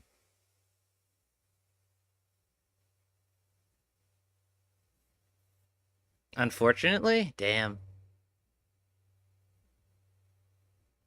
Yeah, I won't talk about the games because I don't play them, but I still remember the day I played and tried Mortal Kombat 11, and I was like, this game is not it. I saw that grab shit in the tutorial, and I was like, nope. I mean, nowadays, like, if I were to play MK11 like, I would actually give it a genuine shot. Like, I really would. But at the time, I was like, you expect me to not only tech a throw that was, like, what, like, 9 frame startup or some shit? Like, it was unreactable. But then you also had to know what grab input to press. I was like, nah, bro. Nah. MKX, MK1, MK11. Oh, okay. Okay. But yeah, I saw that shit in training mode and I was like, no. No, bro. Nah, keep it. The character I played was Jax. I don't know if you remember, Elda, but we played a couple of matches in MK11. And I think Jax was actually pretty fun, even though I didn't know what the fuck I was doing. You kind of just, you basically bumboed me into the corner and then I died. And then you teabagged me and I was like, God damn it, Eldo. The best thing about 11 is that it had the most content in the series. Okay. Good. Fighting games with actual content is good no matter what game. Yeah, it doesn't matter what fighting game we're talking about. Having actual content is a good thing. Not everything is about the online and tournament scene. Out of that, my dude, I've played like Steve and Kenny on their streams when they're streaming. I see them streaming MK. I'll jump on and play matches with them.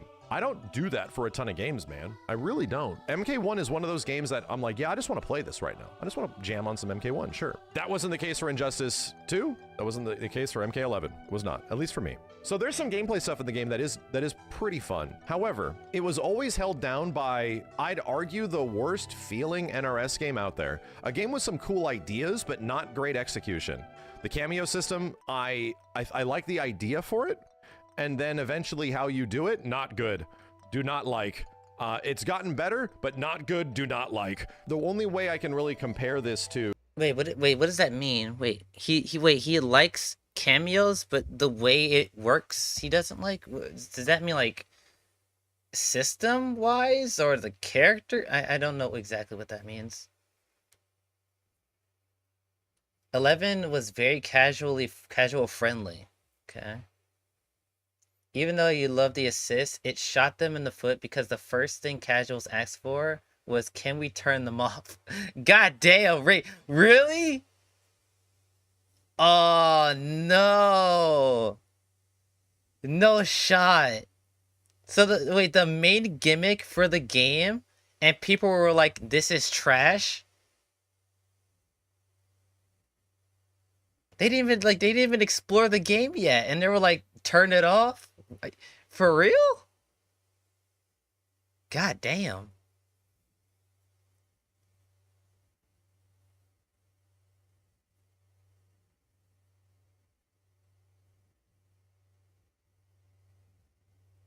They work hella weird. They don't work like traditional assists in like Marvel games. I mean, I've seen, like, Mortal Kombat gameplay. The assists in the game look similar to how other assist games work. I don't know. I don't know how they actually work, but it looks similar.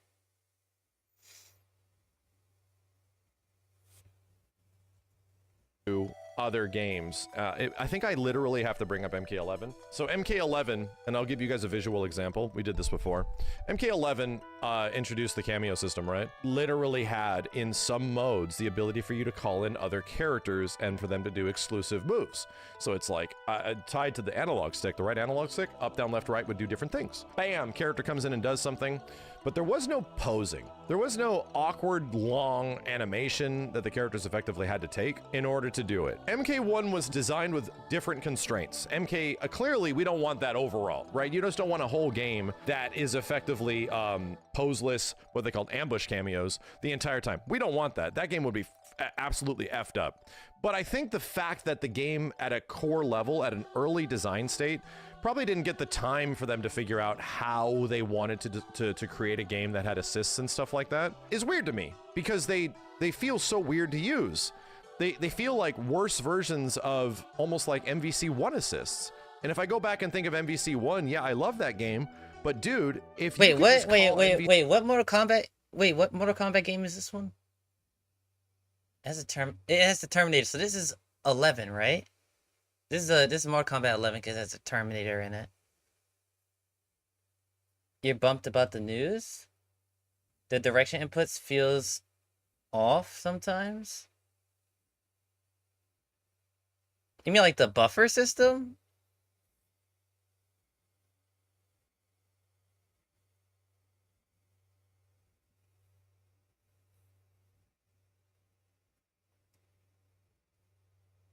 Okay, that is 11. Okay, I just wanted to make sure because I saw Arnold and I was like, wait, what Mortal Kombat game is this?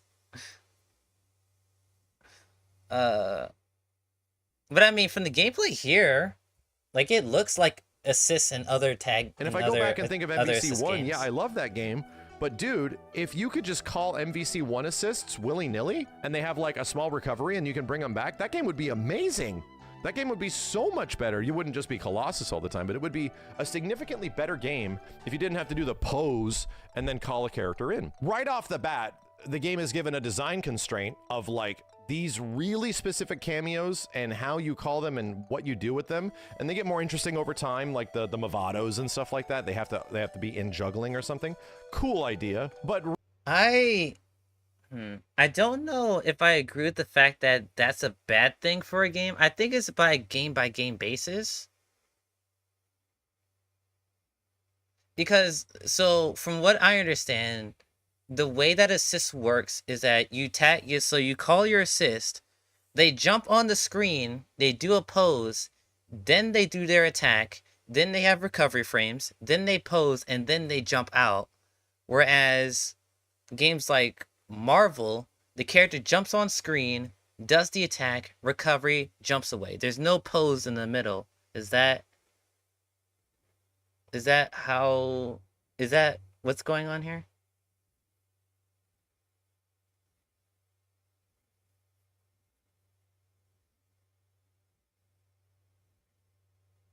Yeah, kind of like assist inputs, forward assist button. Oh, okay. MK11 assists were exclusive to certain towers, just a gimmick. I feel like if MK1 did the same thing, where it's like a gimmick, but you had the option, I feel like it would be a lot better.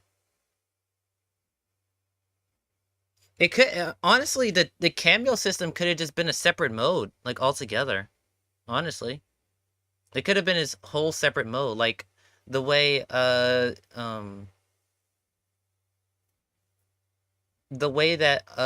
like Dragon Ball Fighters does it, where it has, you know, regular gameplay tag game, but then they also have the 3v3 mode, and it's just a whole separate mode that you could just play. Sadly, there's no like actual online like capabilities for like 3v3, because you just can't boot up the online mode and just play. You have to get like friends involved and shit. But I feel like with MK1 they could have done it like 2 separate queues with like solo and then cameo mode. They could have done both.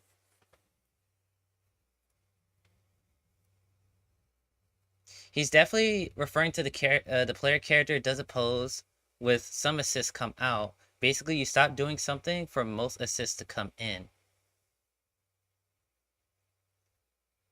Okay, so does it work like Skullgirls? Because in Skullgirls, you can't do... I'm pretty sure in Skullgirls, you can't do a special attack and do an assist at the same time. I think the game locks you in, locks your assist when doing special moves, so like you have to like purposely be doing nothing to get your assist out, from what I understand. Because I know in Skullgirls you can't do special assist at the same time. You have to like, there has to be like some sort of a gap. Is that what he's talking about? Like the game will just lock you from using your assist if you're like moving or doing specials or something? Casuals don't like the system, and the competitive players only use the meta ones. So you see little creativity with them. Oh, okay. That makes sense though. NetherRealm does Mortal Kombat very good when it comes to gameplay and character designs. Yeah, I think a lot of the Mortal Kombat characters look cool. More or less? Okay, gotcha. Okay. I do think that's a more game-by-game basis, because, like, for a game like Skullgirls, I think it's fine that assists are locked when doing special moves, because that would honestly be broken. But you also don't get locked out of movement, and I think regular buttons, like Light Punch. I'm pretty sure you can do Light Punch into assist, and you can, like, jump and double jump with assist. You just can't do special moves. So, like, there's more freedom in that, but there's also some restraints. And I feel like the way Skullgirls does it's fine. Some assists, though, in MK1 just come out because they're an ambush assist. Oh.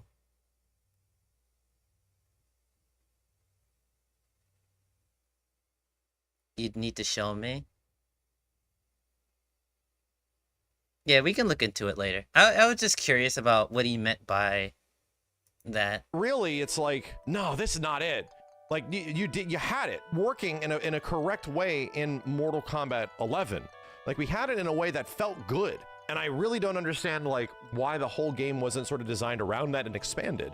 It felt like it was designed around this and then contracted. Now we're just gonna make it worse. Right from the get-go, you have a game that was effectively designed to be this new, interesting, different thing that is not gonna make casuals interested in your game, is only going to be effectively sort of for the super hardcore gameplay people. But even for the super hardcore gameplay people, you have a game that feels worse than MK11. So there's what my biggest criticism is. Like, you have a very fun game that could have been here. MK1 could have been a very fun game, but it was always held back by like all these things. And I'm not even talking about content, right? I'm talking from a general gameplay standpoint of how the game works. I am not even addressing the fact that, yes, I jump into MK1 and there's a really fun character or a fun team, like with Cameo. Yeah, I want to go do this to some people. And then I relegate myself to playing MK1 online. And I'm reminded every single time how awful it is. And I don't just mean player behavior. I don't just mean like community thing. I just mean that is like icing on the cake of shittiness. Where it's like, oh, now I gotta You gotta go to work. See ya. All right, Ella. I'll talk to you later, bro. That lets me look at this menu. I see me playing Street Fighter 6 now on your bingo card. Yeah, it's surprising, but you know. And I've played this shit since it came out. My dudes, you have seen that opening default stage menu thing where it says like connecting to matchmaking. Your ass has been looking at that for like a year. You have spent days of your life with that menu open, looking for ranked matches, and doing nothing else. Nothing. Hopefully you're making sandwiches and shit. The 2023-2024 version of get ready for the next battle, you're stuck there.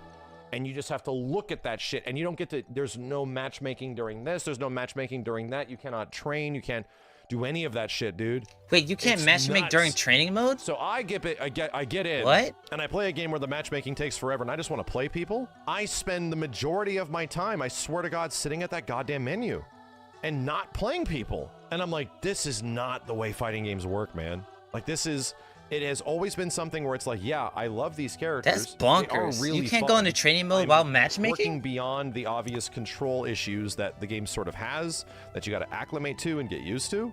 I work beyond that because I'm really enjoying how the characters work and how the game effectively is. I like it. But even when I think of like, man, do I want to play Takeda in that? And it's like, well, you know what? I do not. I just want to go back to the MK1, the same relationship I had with MK11.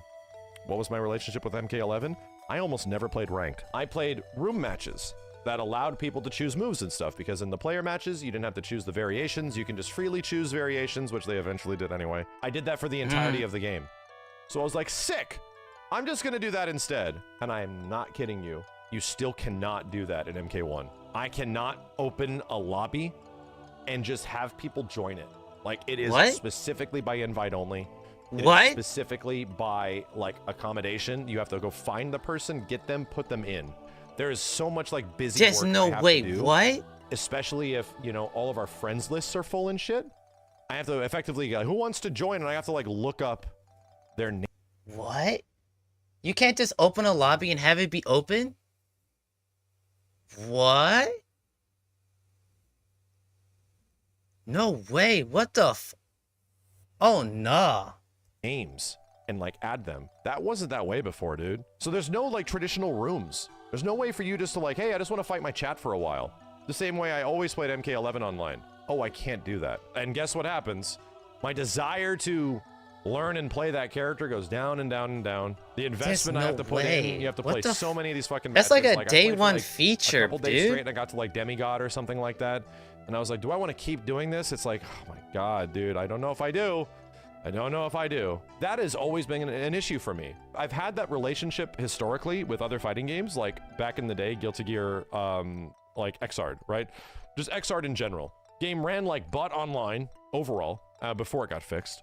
And like the ranked matchmaking was almost non-existent, and you had to like go into rooms and get people in those rooms. But even if I got people into like the lobby rooms, they wouldn't work. So it was like, well, shit, every single time I try to do this, there's some weird problem. And now I have to specifically get into a room and invite these people and yada, yada, yada. So there was always something in the way of me just like playing the game. If there's one thing I have to give credit for Street Fighter 6 and Tekken 8, I have spent so much time in those games, hundreds of hours just in ranked. And the only reason I've been able to play that many hours in ranked is because I've just been playing people.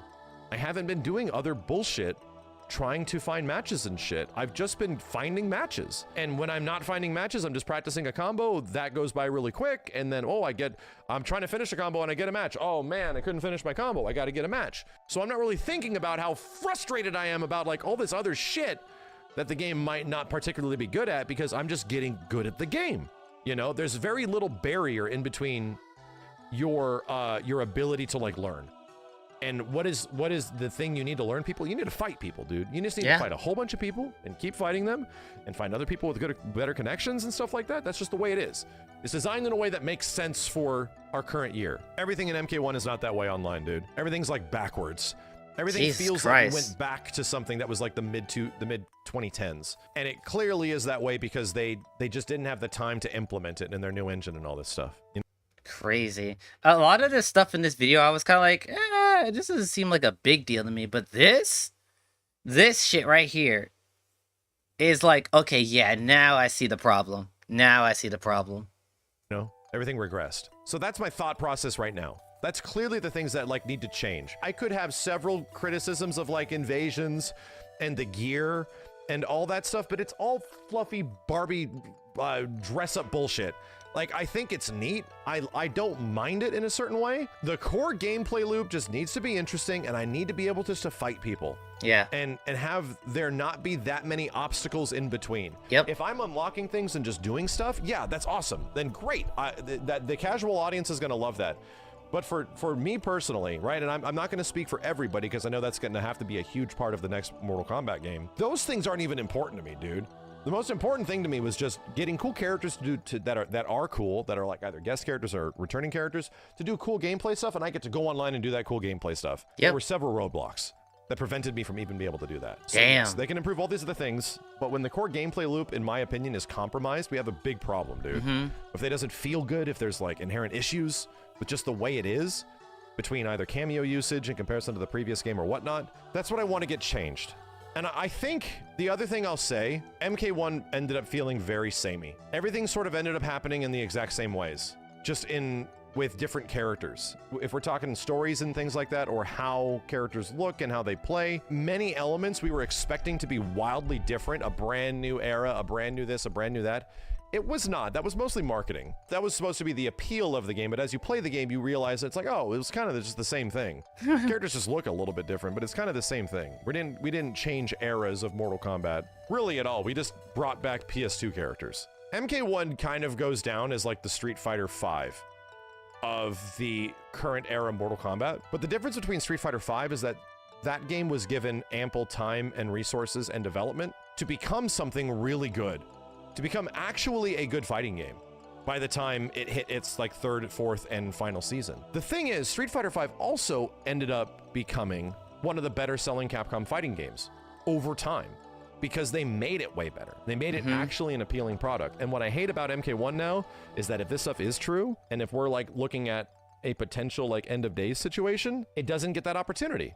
Does not get that opportunity. Wait, to sort they're of gonna make cancel mild adjustments or MK1? fix gameplay stuff or make cameos more fun and more engaging to use. Wait, what? You know? It's just, it gets its typical year and a half dev cycle, and we're moving on because business is business, you know? I think MK does deserve its chance. The only gripe I have is that arguably the best Mortal Kombat game, which is this one, is one of the least interesting games to play in my personal opinion. I'm just saying this wasn't a fun game for me. And as much as I can acknowledge how good it is and how high quality it is, the way it plays, I thought legit was unfun. And it just isn't a game that is fun for me at all. MK1's a more fun game for me.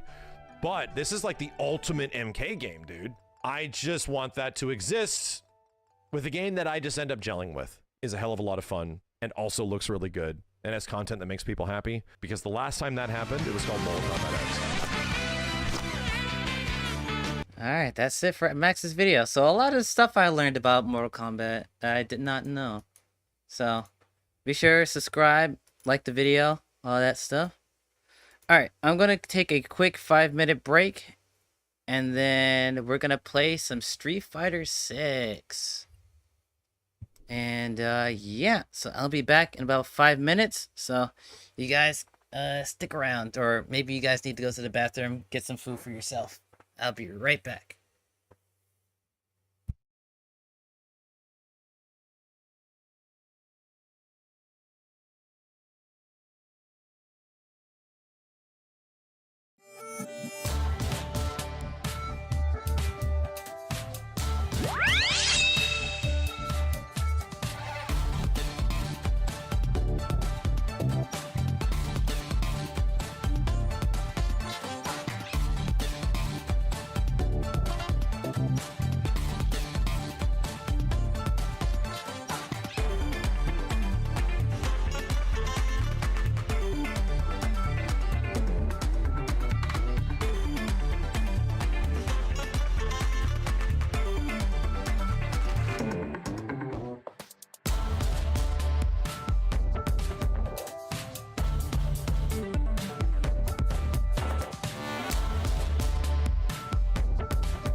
Alright, I am back.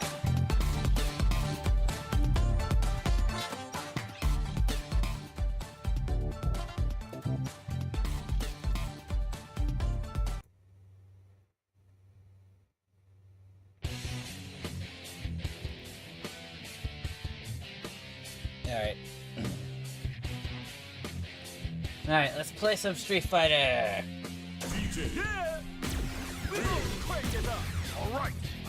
Alright, I'm ready. Alright, so I've been trying to learn this game. I've kind of figured out how combos work in this game. That was like one of the main reasons why I stopped playing, because I was like, how the hell does combos work? And I kind of figured out how they work. The combo that I know the best right now is this one. Let's see if I can do it.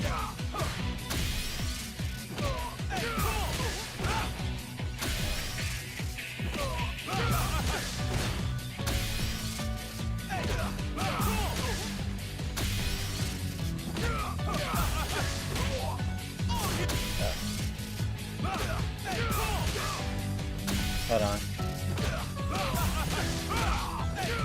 There we go. So that's the combo I know the best. It also has, I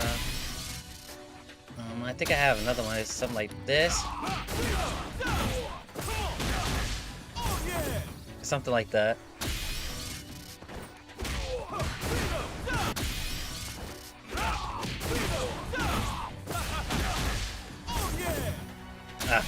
That's the hard part. That's the hardest part of that combo. Actually, I think I don't have to. Hold on. Let's see if I think I should have an idea.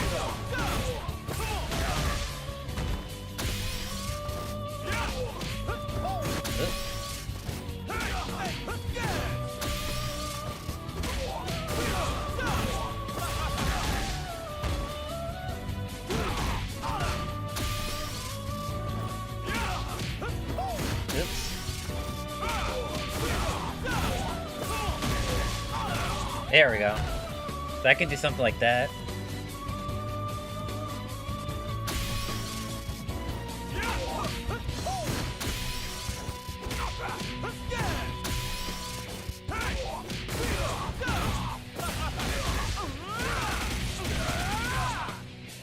Yeah, so I can do a combo like that.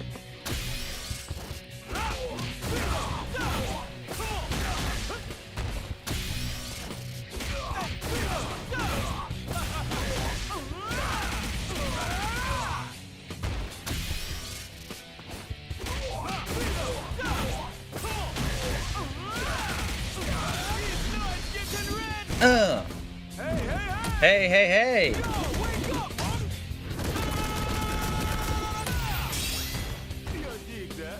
See, that was a combo right there.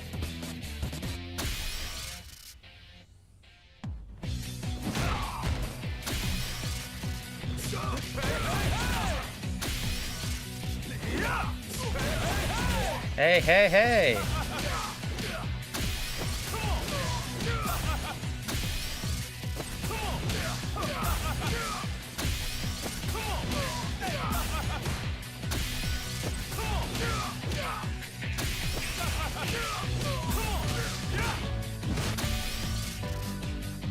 Not gonna lie, Ghostface looks fun as hell. I think Ghostface look okay. I don't think he's my favorite character that I've seen from Mortal Kombat 1. For what I've seen. I think some other characters look cooler. But they did a good job with him.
Oh, is my thing on repeat? Uh-oh. It is on repeat. My bad.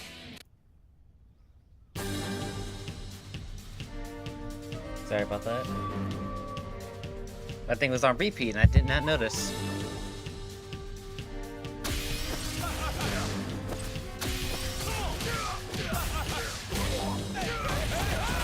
Hey, hey, hey!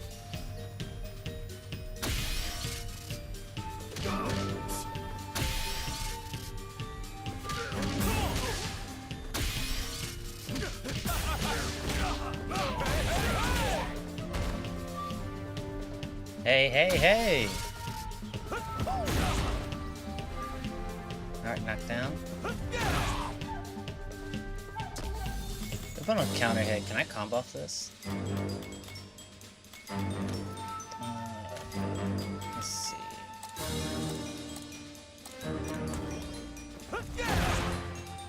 So 4 frames. I can't combo off this.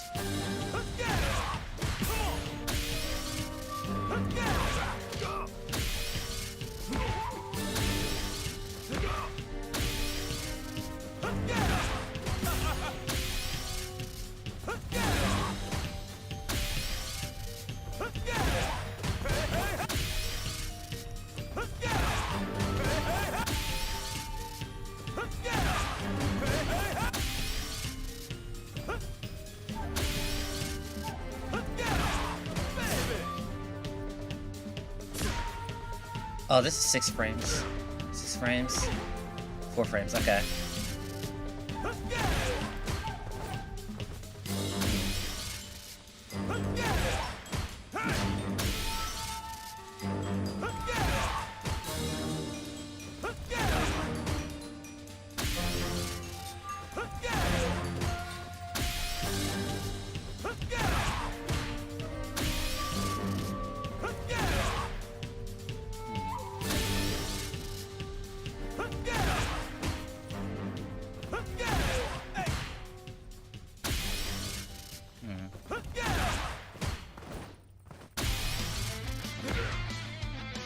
Okay, so this is 4 frames, okay.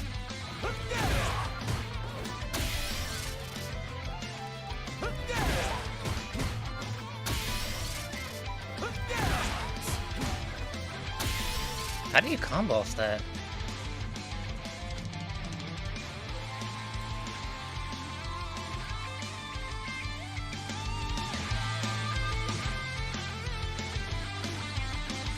I'm gonna turn the music up a little bit.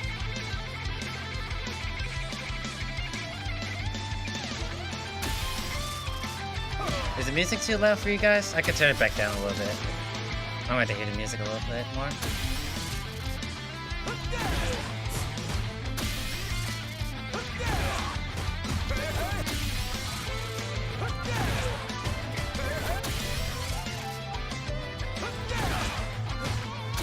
Dude, how do you combo this?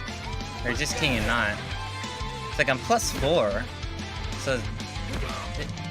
Oh wait, no, this is 5 frames. 5 frames. Okay, maybe I can't combo off it. Okay, yeah, I can't combo off it then.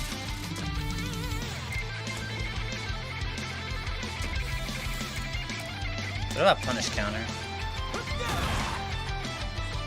Oh!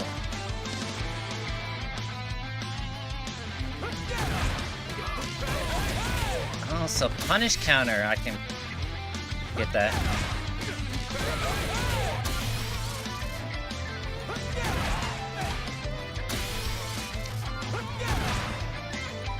So that's +6. This is 6 frames. So technically, that's a 1 frame link, but technically, I should be able to get this combo.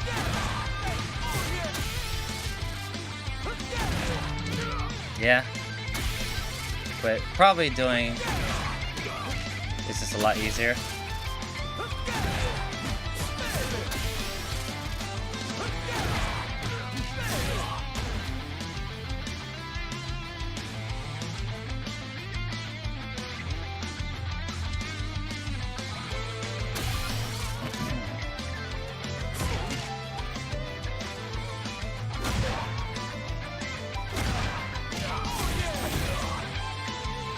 Oh yeah.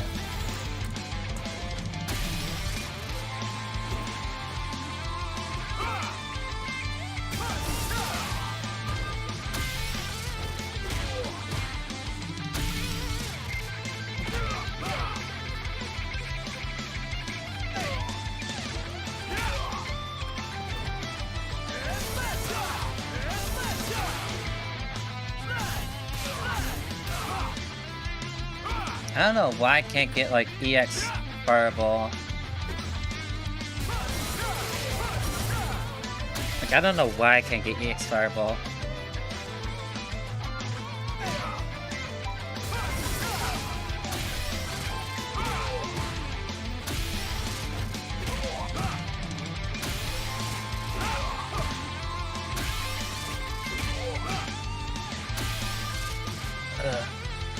It make my fingers hurt.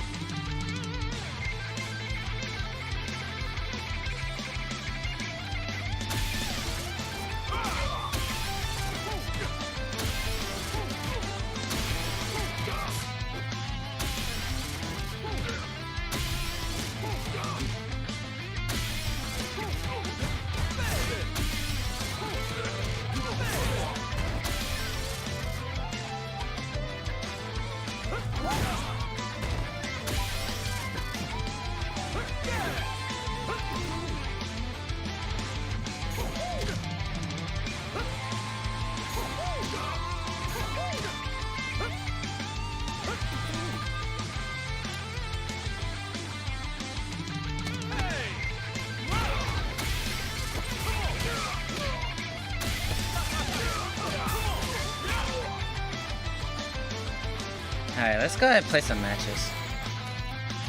I know I'm definitely not ready for it, but I don't want to bore you guys with doing the same thing over and over. Alright. Let's play some ranked.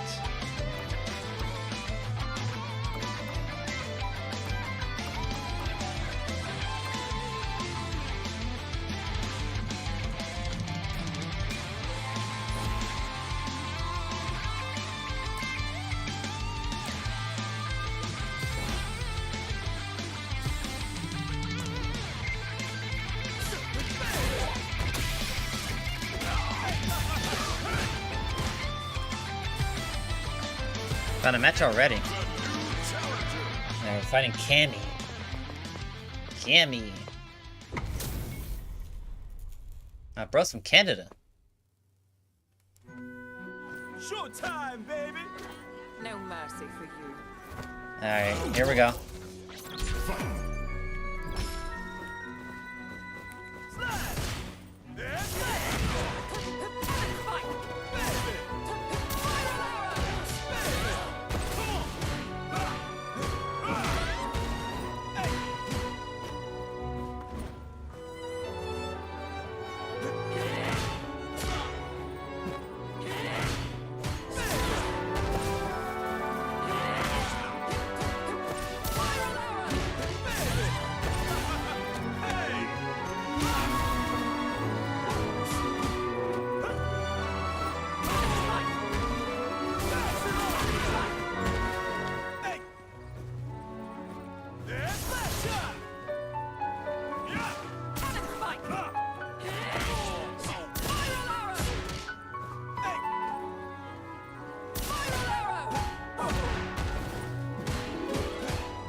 Holy hell.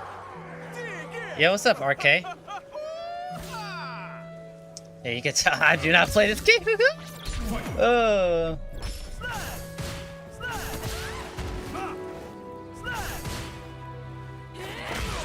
Okay, I can't stop it.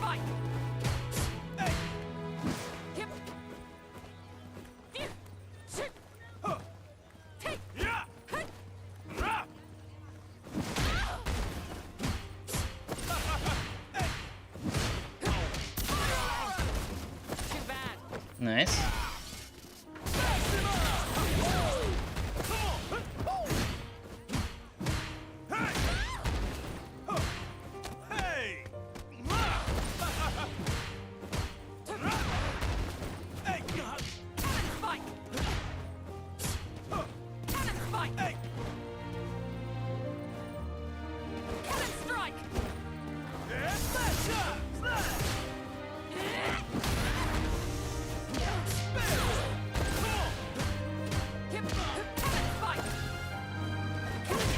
Got him. Got him. Let's go. That was not a good match at all. That was not good at all, but you know what? We take those.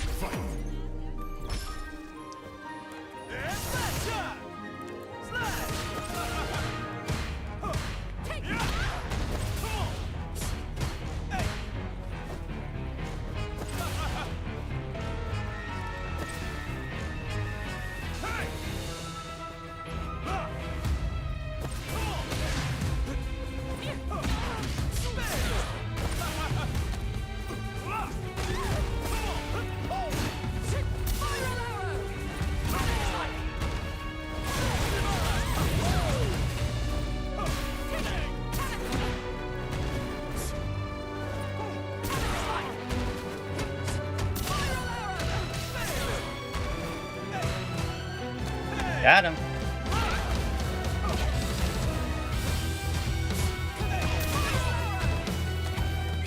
Okay. I DP'd as soon as I got my meter back. I was like, nah, bro. Woo-ha! I DP'd as soon as I got my meter back.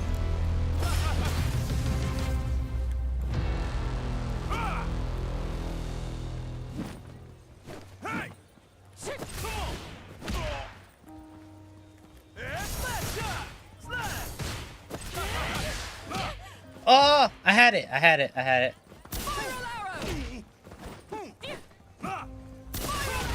Ooh, nice.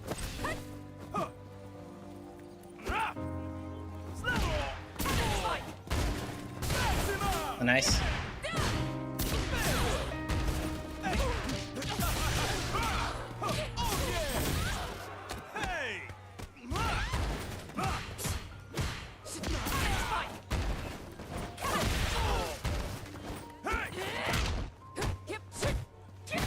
Ooh.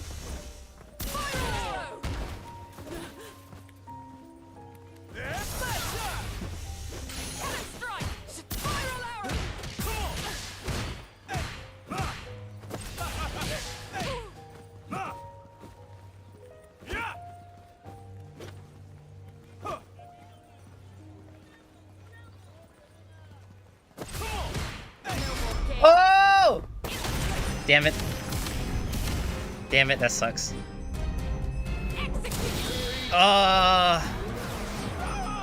Damn it. That sucks. That sucks.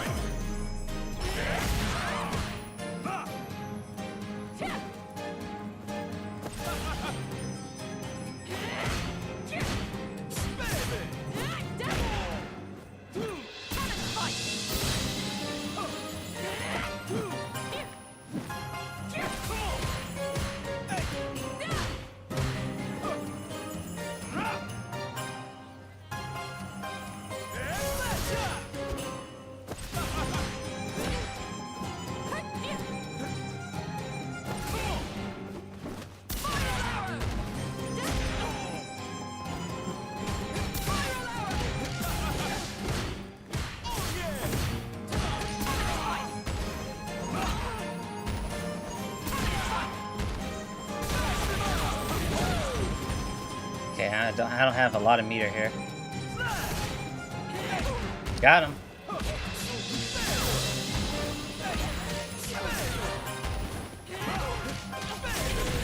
Got him.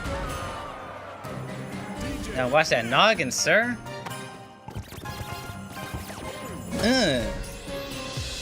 Got him. Let's go. I actually managed to get a win. Let's go. Okay, a lot of times I did not combo.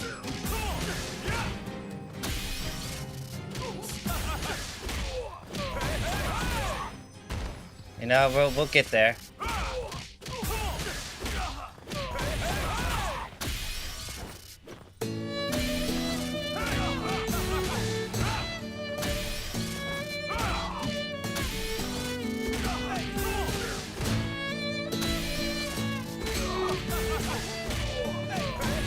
At this point, that's what I'm trying to do. That's the main goal. I don't really know how his pressure works. Let me look at my frame data just so I know.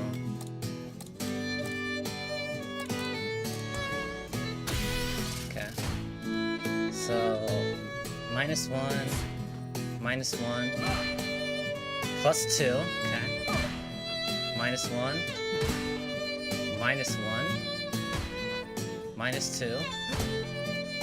-2, -4, -5, it's +1, -5. So a lot of this stuff is like really safe.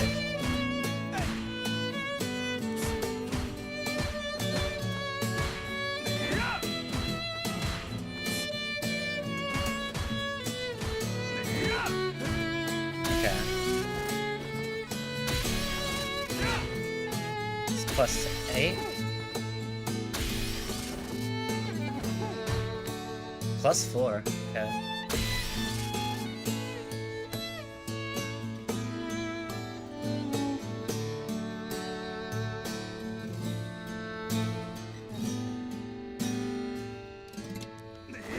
So this is plus, this is plus.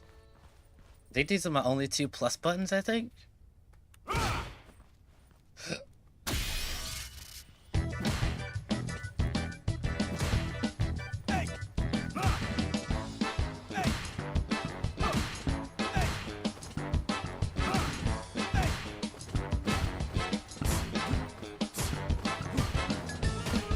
This actually hits pretty damn far.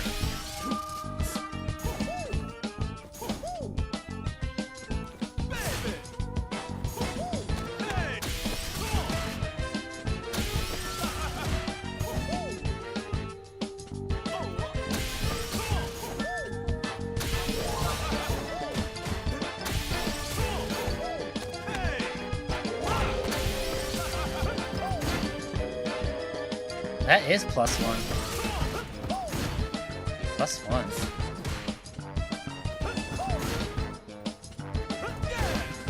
-3. -10.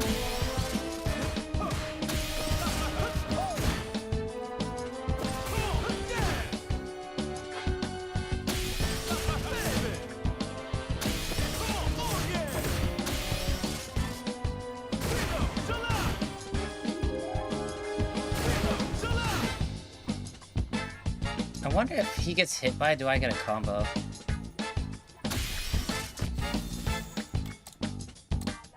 Because, like, what's the point of EXing it if I don't get a combo over it, right?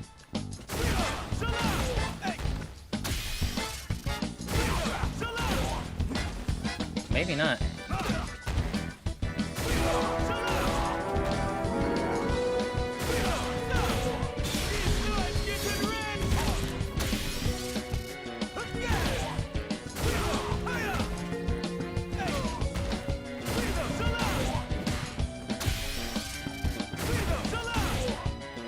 +7.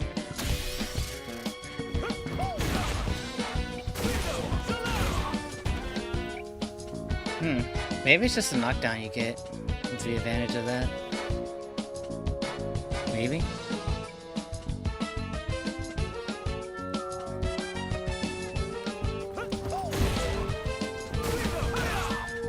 +6.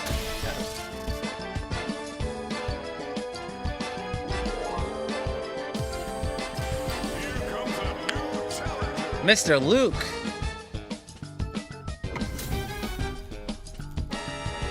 Oh, it's a 3-win streak. Uh-oh.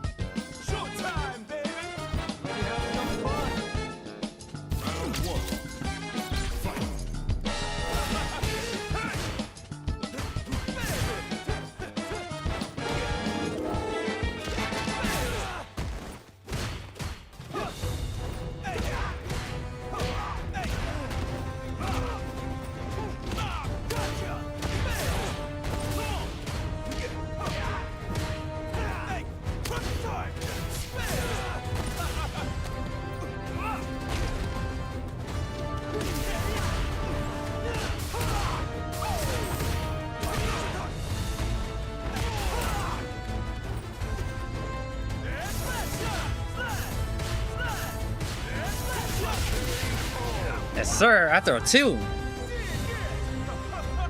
Woo-ha!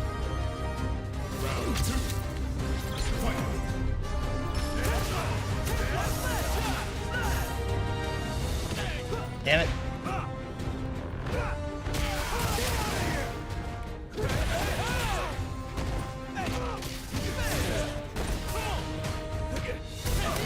Ooh.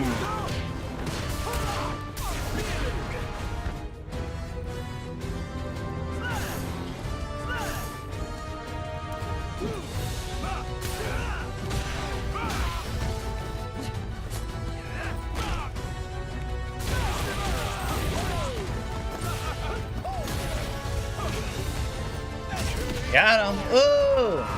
Mix. Mixy Wixy. Thumbs up.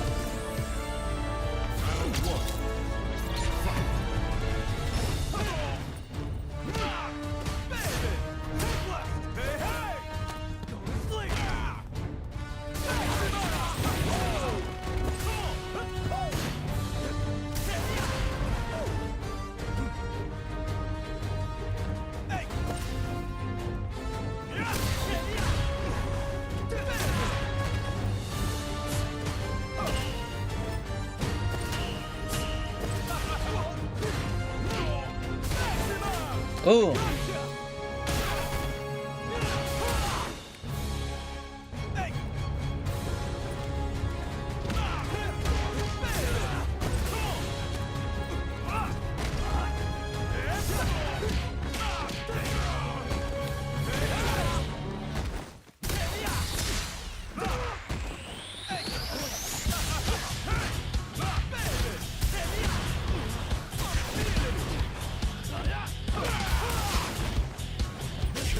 No. No jumping for you. No jumping.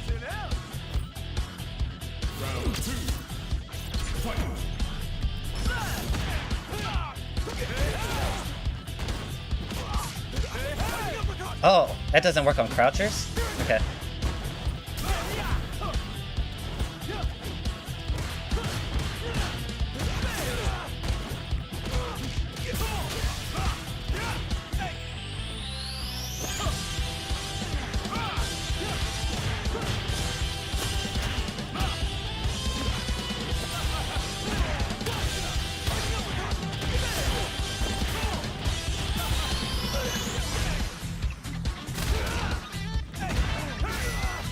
Oh!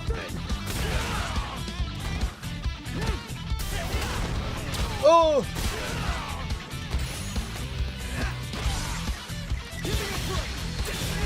Nah, bro. Yeet! Got him.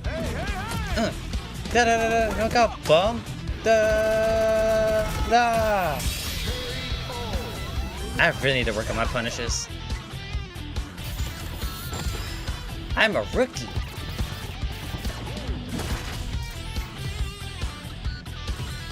I need to work on my punishes, man.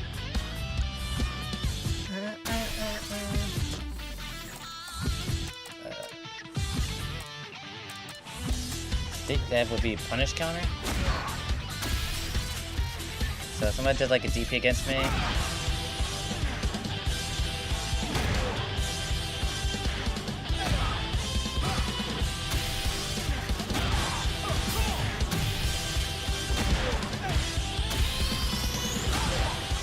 +7.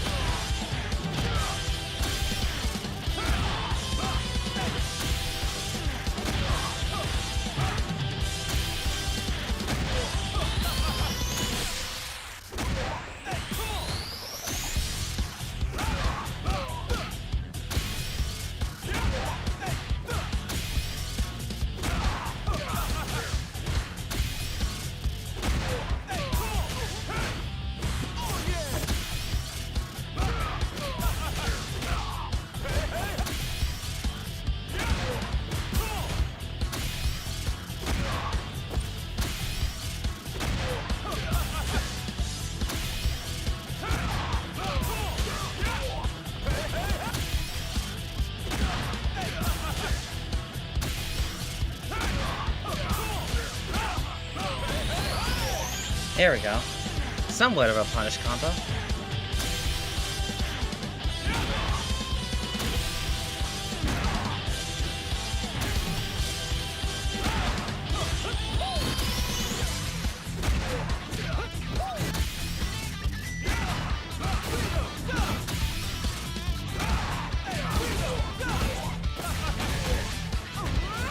Yeah. Okay, I think I got a punish combo. I think I got one.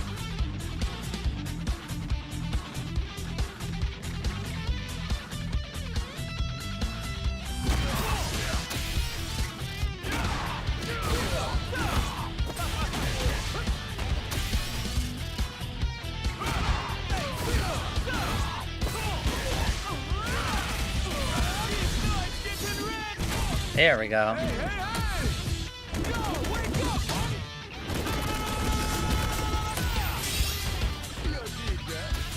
Hell yeah, let's go.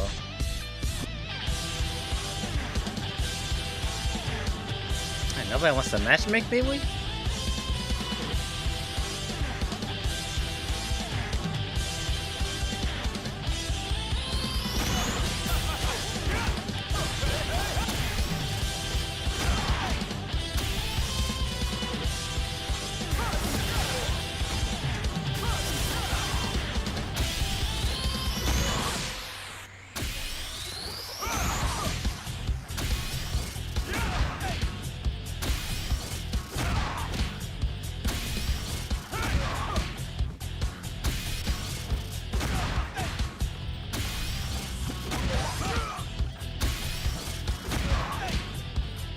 I don't know how the hell you combo into that, man.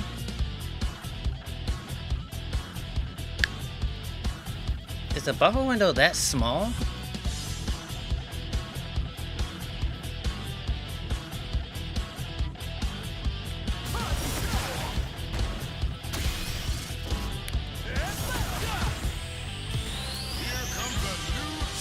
Ooh, the Cammy player from earlier, I think.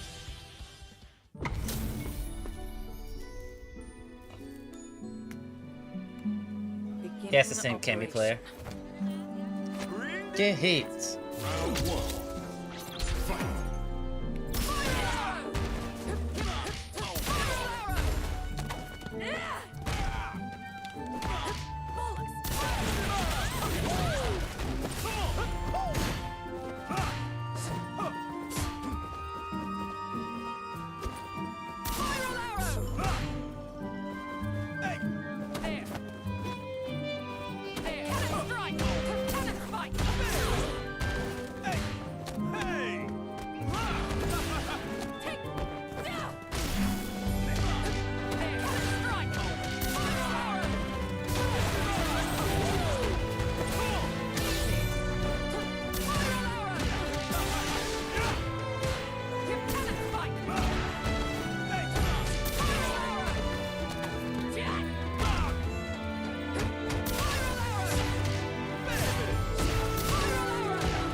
Damn it!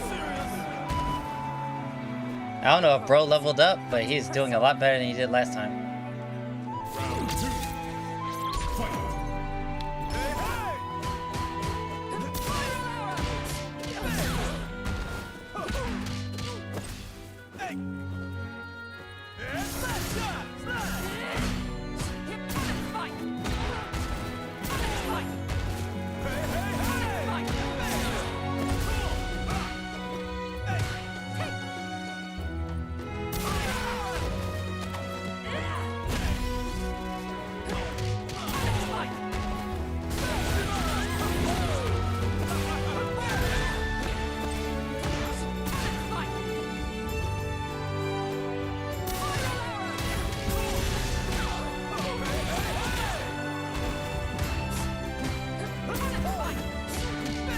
Whoa! I got mad lucky. I got mad lucky.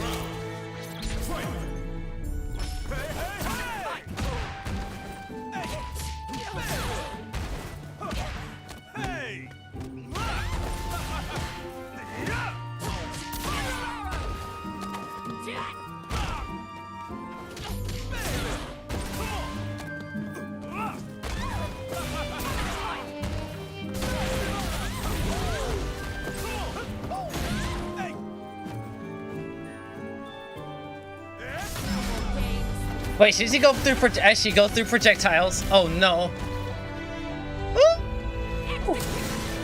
That did so much damage. What the fuck? Oh. Bro was not blocking. Maximum! Thumbs up!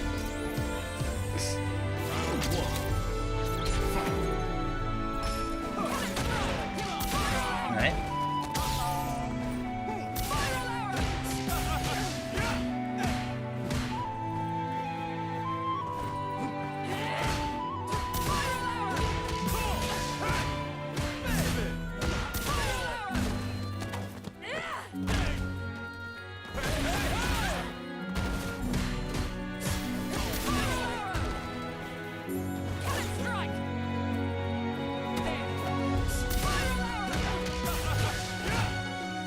I don't know why I can't get that.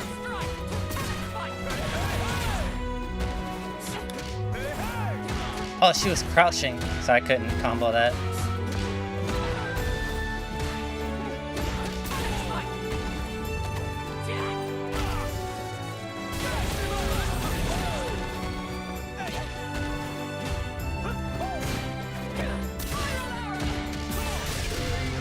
Let's go!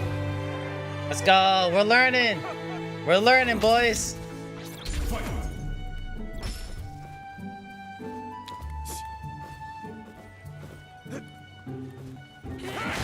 Got him!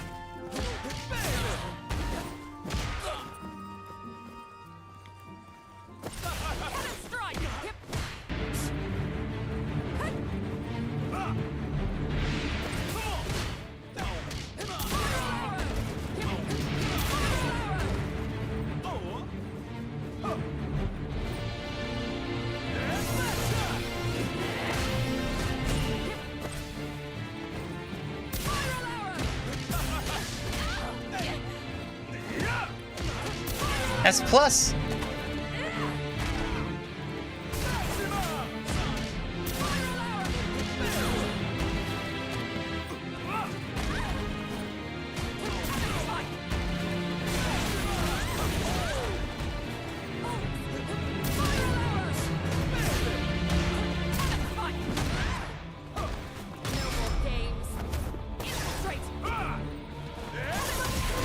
Oh! I got so lucky. Let's go. I know he mad. I know he mad. That slide was so lucky. I don't know why I did sweep, but I did it.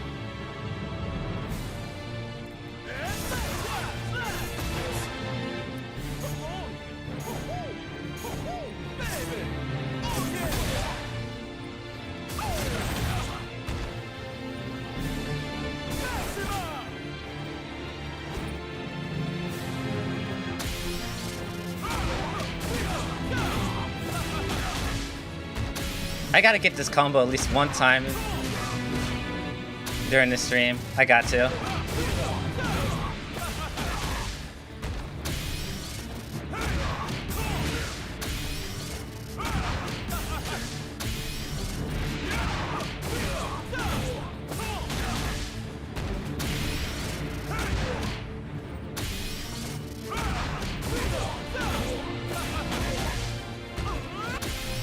I gotta land that combo. I have to.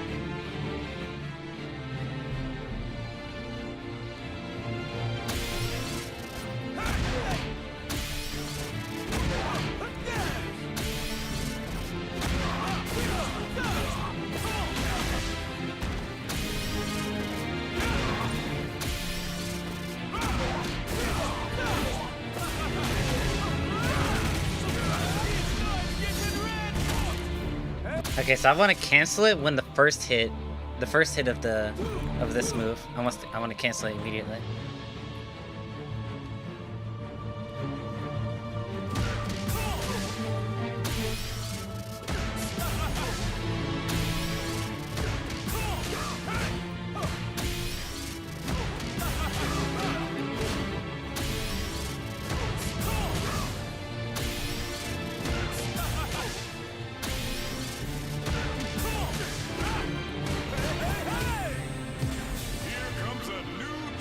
Akuma! Oh shit. Oh no.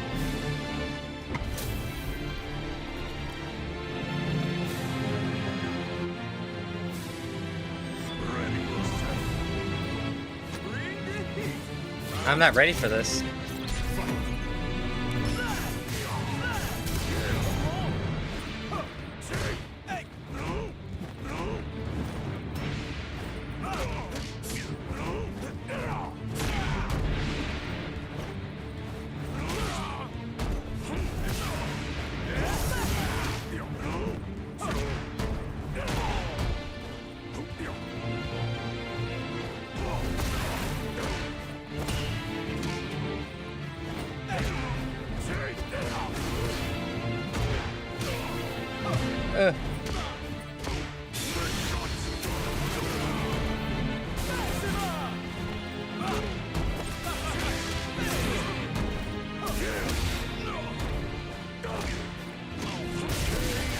Bro, he is going ham. Oh my god.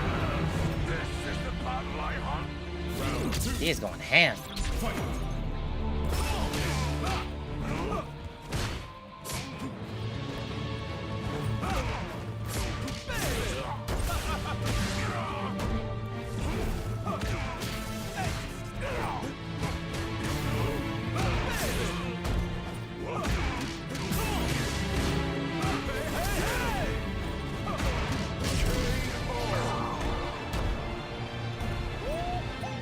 Okay.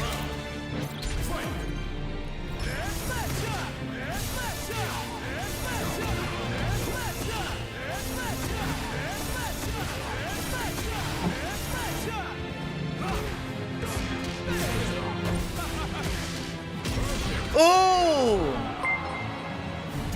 Look at that! Bro did not know how to handle Fireball. Damn.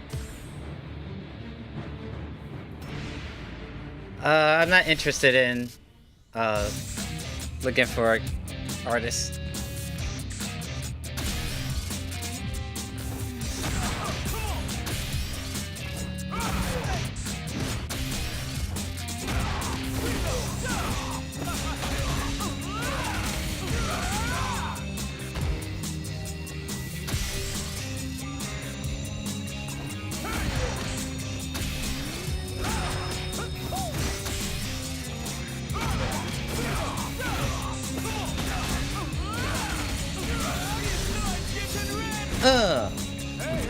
Hey, hey, hey! Da!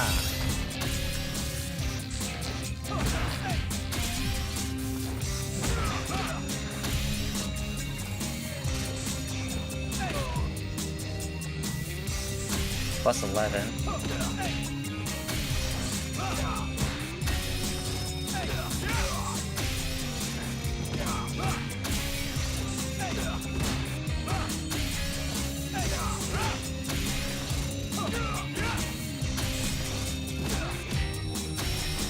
I have to hit her really high.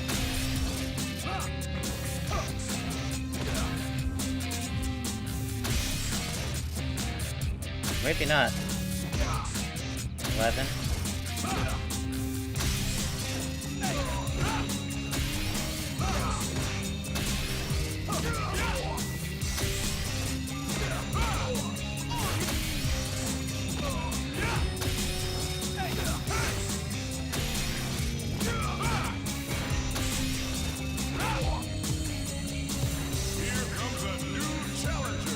Cammy player again.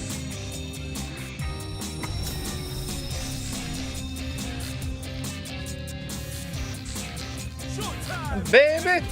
No mercy.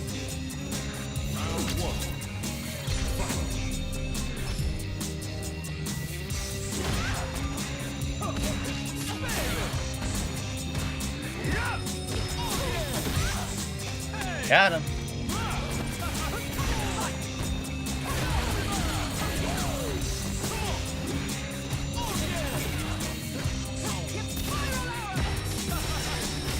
Woo! You gotta see that?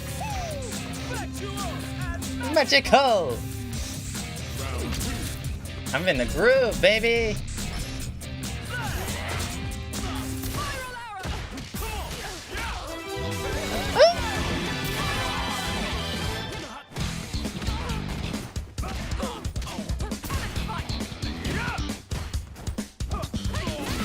Oh.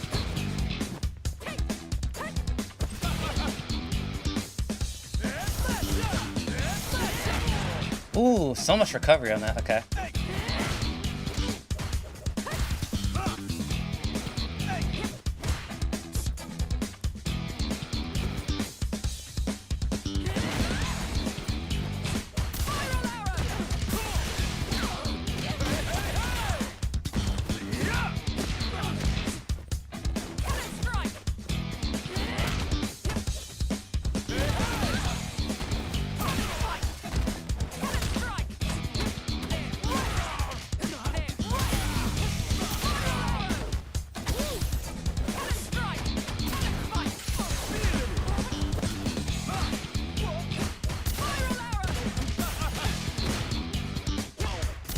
Oh no, I dropped it! I had the perfect. Oh, I dropped the combo. Oh, that sucks.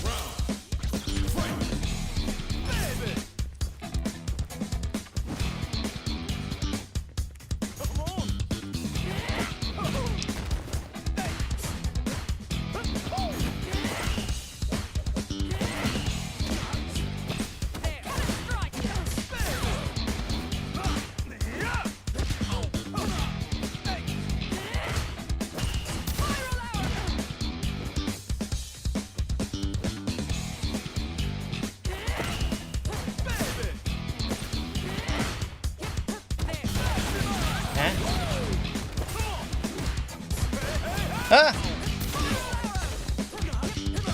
Nice.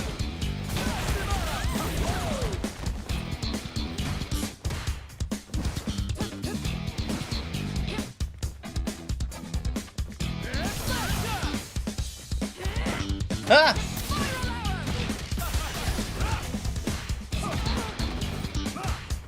Got him.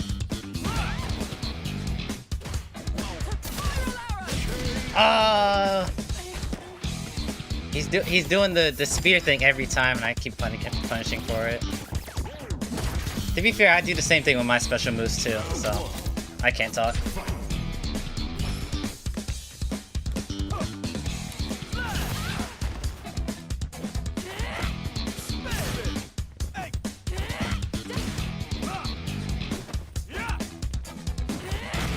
Ooh, nice whip punish.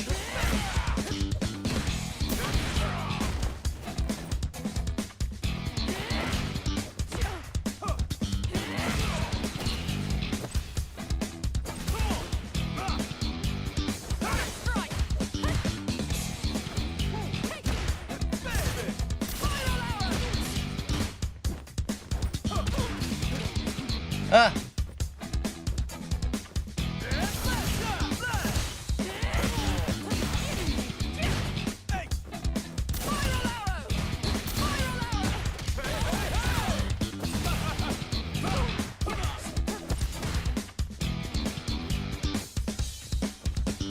Ah!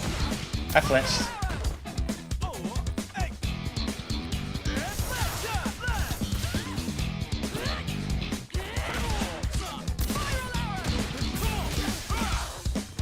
Ah!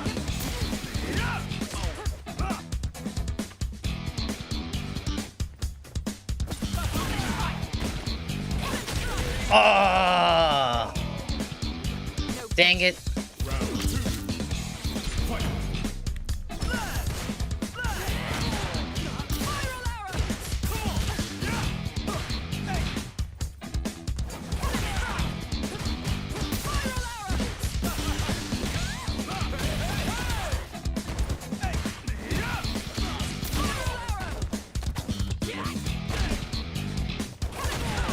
Nice.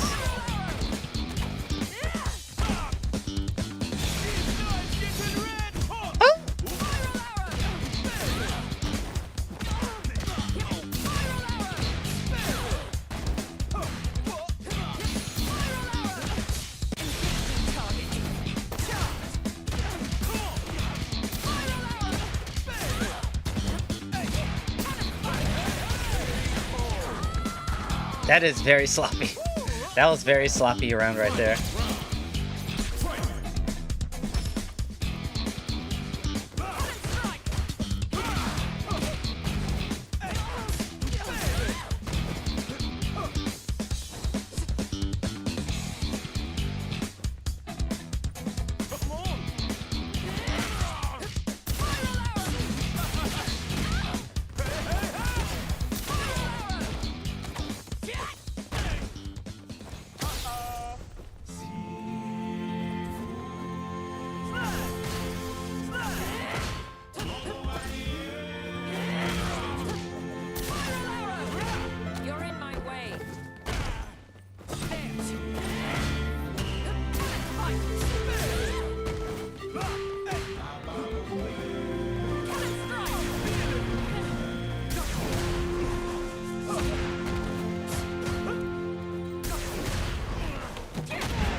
I don't know if he was gonna do that again. I was like, can I drive impact that? And it worked.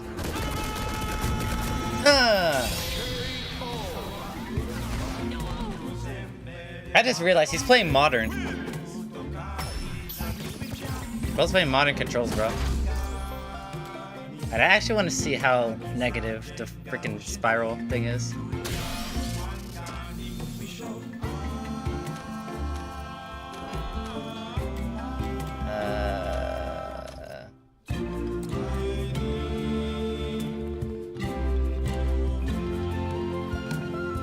How do I record stuff in here?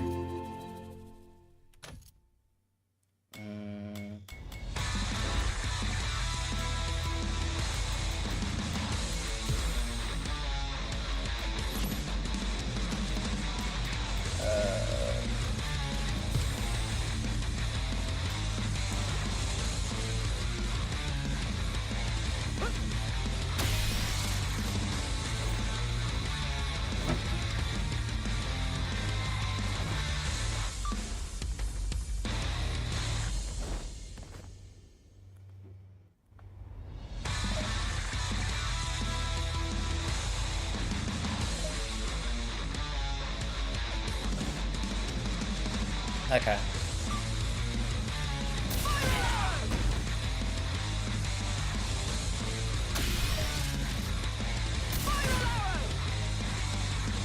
It's only -3?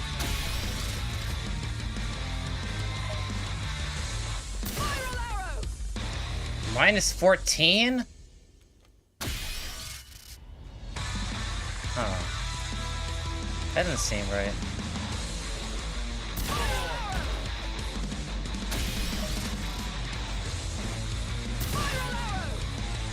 Wow, that's really negative. -12?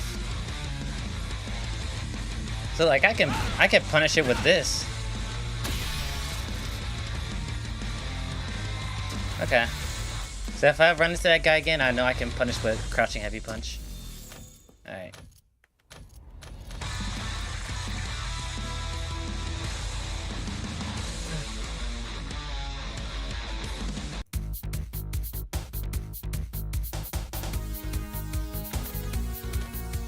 How do I go back to,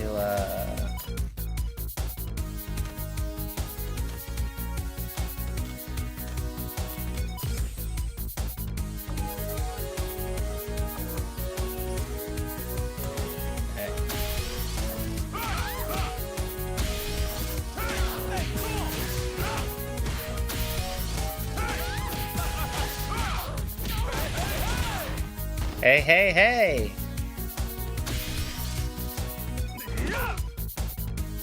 That's +5 on hit.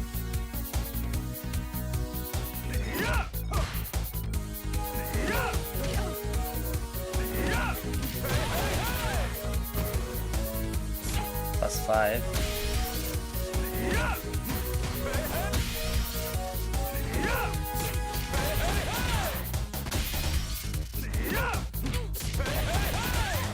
I could do that. Oh wait, I didn't want to do that. Oops.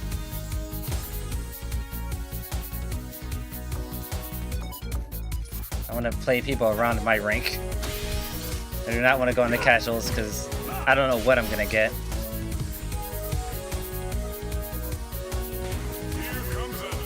Aki! Oh boy.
Oh god.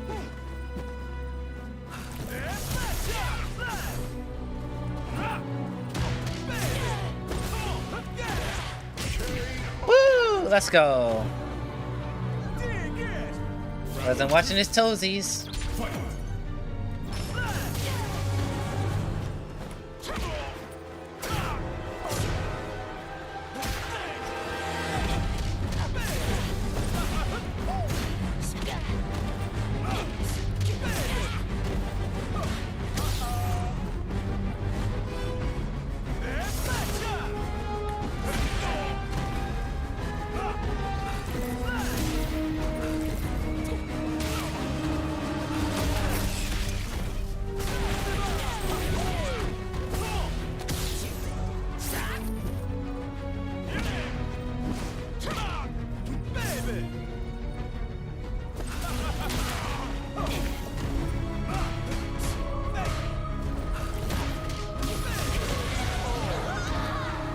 Okay.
I don't know why, but Aki playing a zoning game feels odd to me. I don't know why.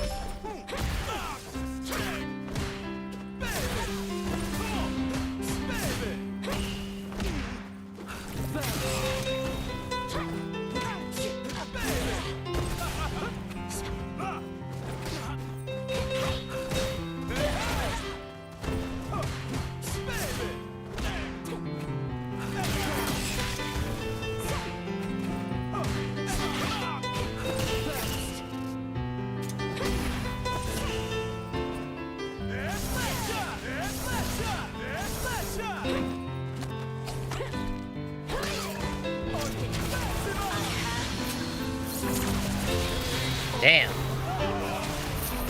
I didn't even know my health was getting that low, because bro wasn't comboing me, I was just getting hit. I guess that's what that poison does.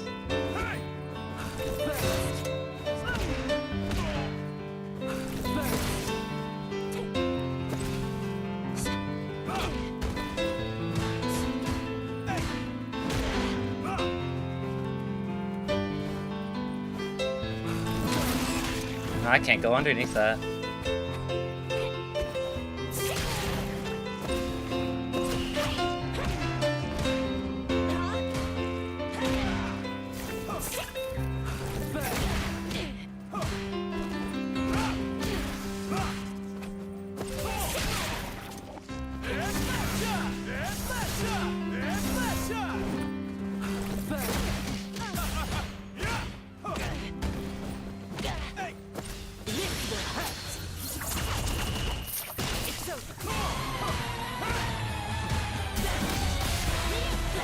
Damn it.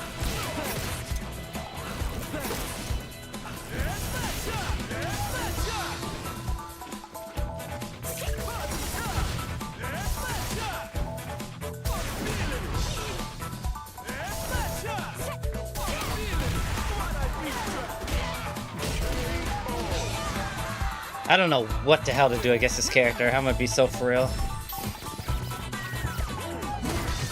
I don't know what the hell to do against that character.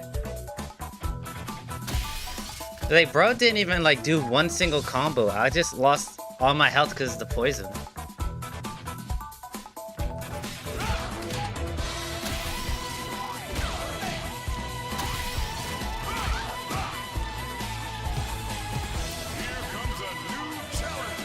Luke.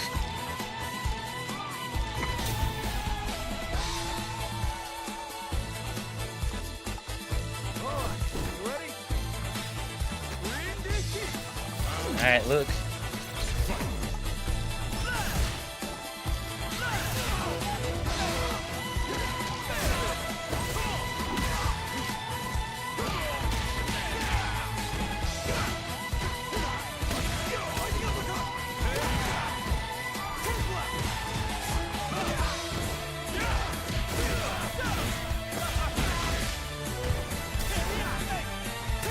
I almost had it.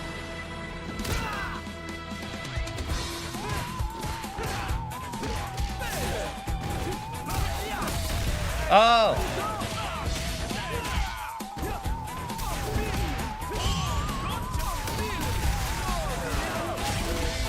Whew!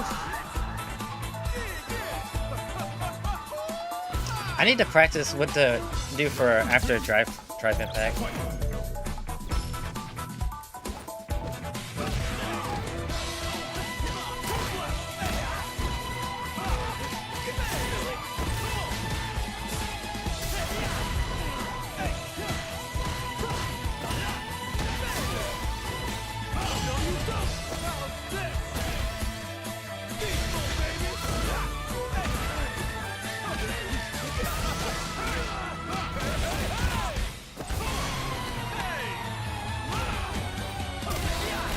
Oh!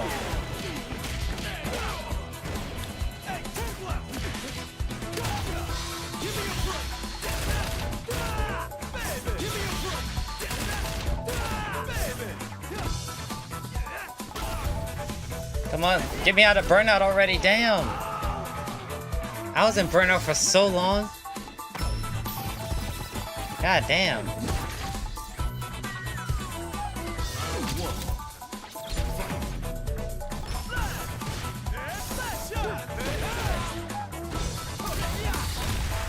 Damn.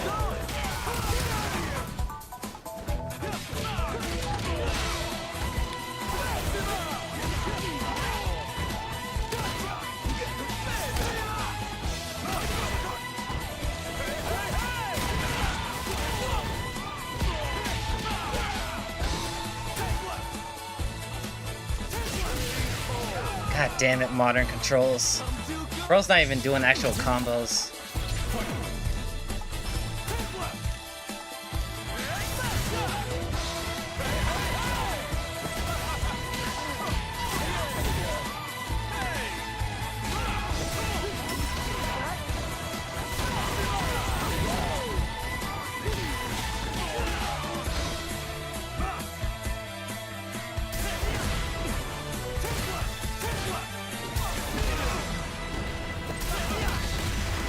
What?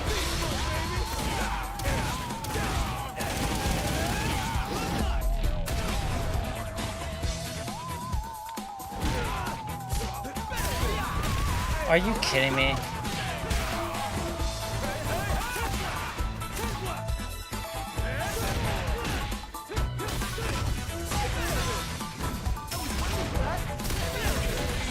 There we go. God, I was in burnout for so long.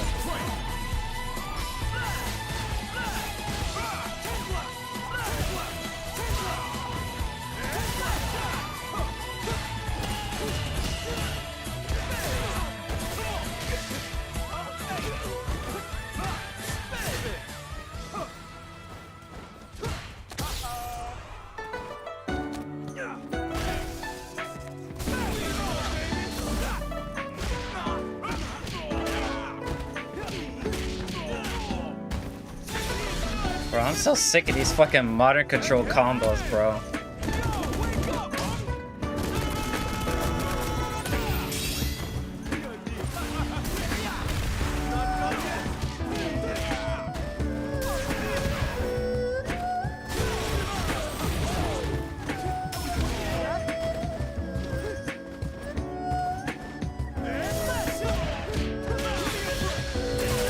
you... Bro, these... Oh, fuck modern controls, bro. Oh my god. Bro, are you fucking kidding me, dude? He didn't do a single combo that was made by him, bro. I'm out here trying to actually figure this shit out.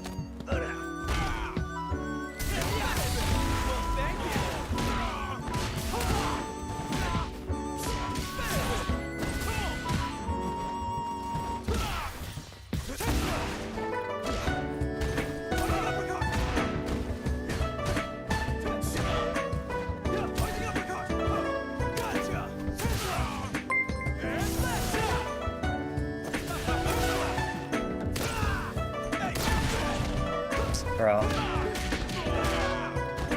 I'm literally losing the modern control combos, bro. God, I hate modern controls. He didn't do a single combo that he actually made himself, bro.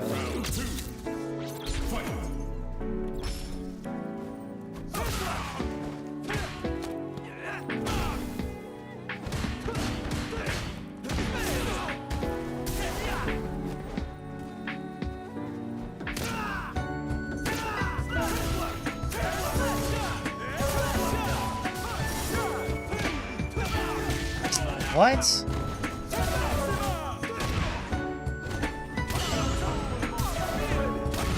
Okay, that was the wrong response.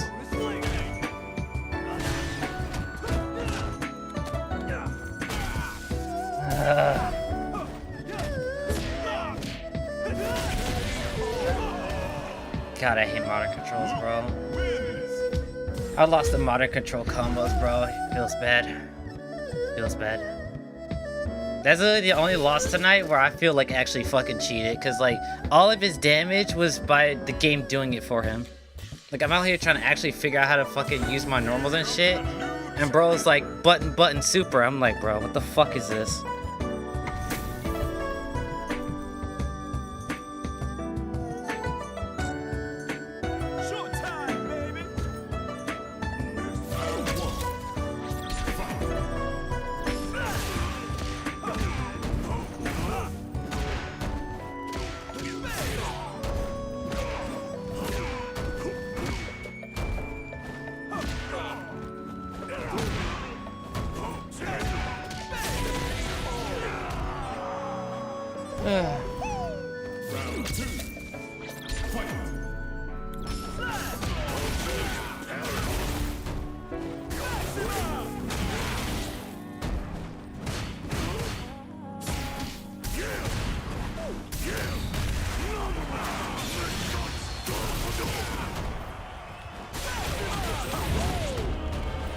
Wait, how am I burnt out already, dude? Bro, how am I burnt out already? I didn't even do anything.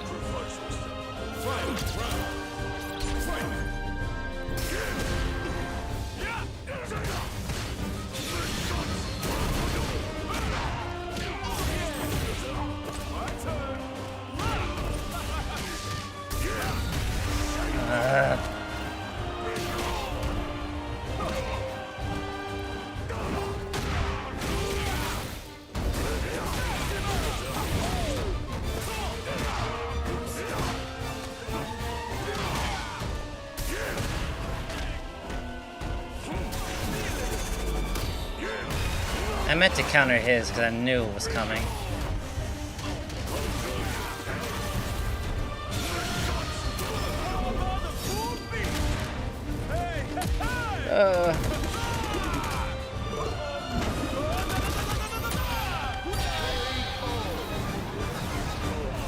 I meant to counter his drive impact because I knew he was going to do it because I was at the corner. But I did it too early.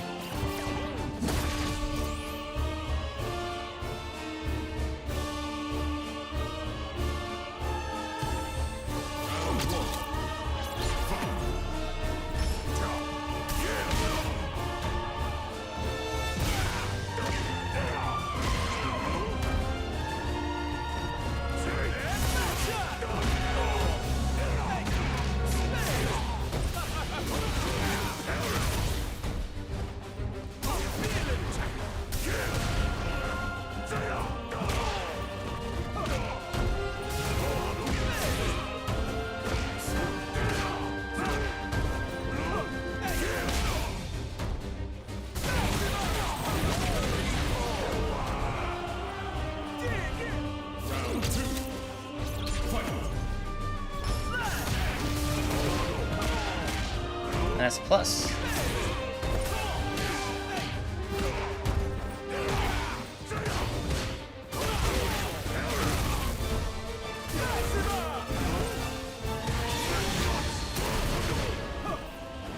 I don't know how you punish that.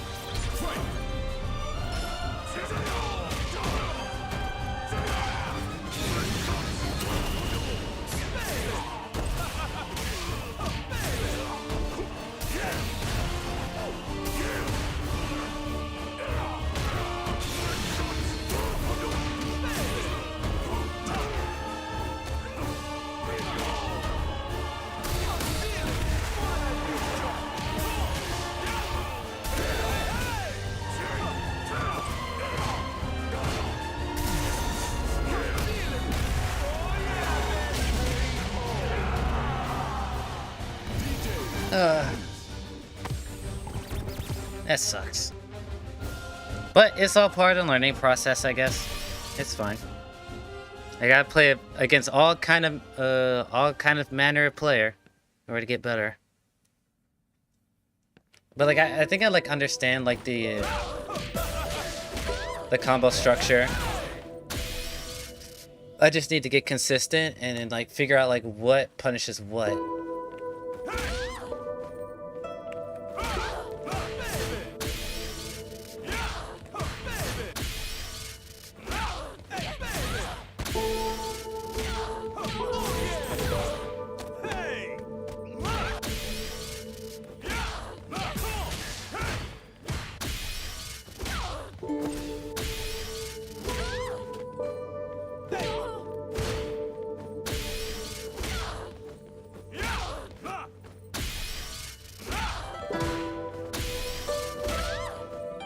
Plus 6.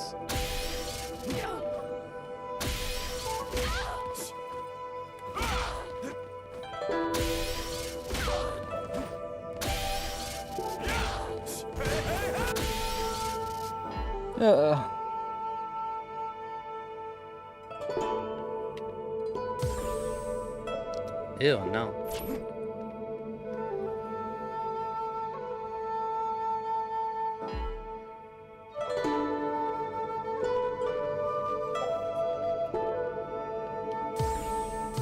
Here comes a new challenger. Oh, it's the Aki again.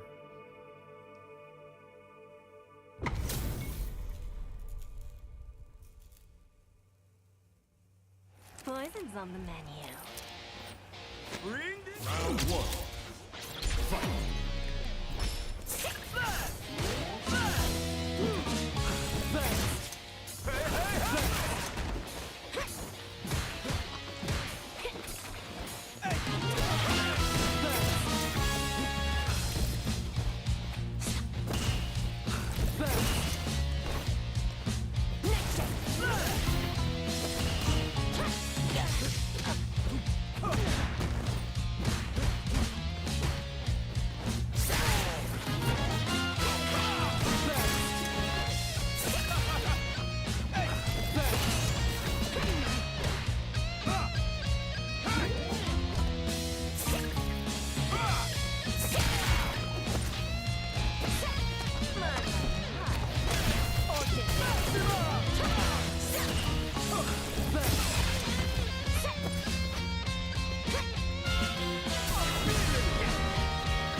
Oh, I don't have meter for parry. God damn it.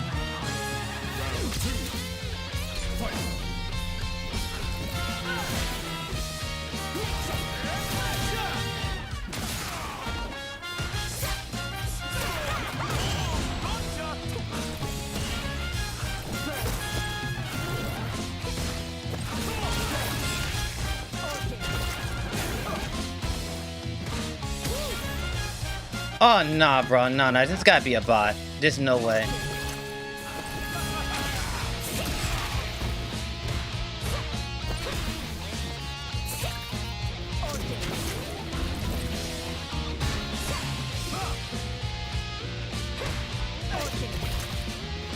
Bro, what am I supposed to do?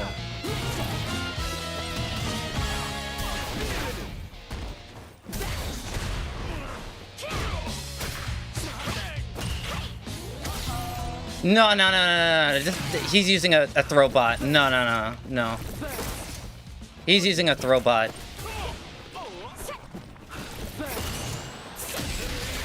He's using a throw bot. What the fuck was that, bro? Nah. Nah, I gotta block. Nah, I'm blocking that guy. He's using a throw bot, dude. There's no way he teched that shit. There's no way. No.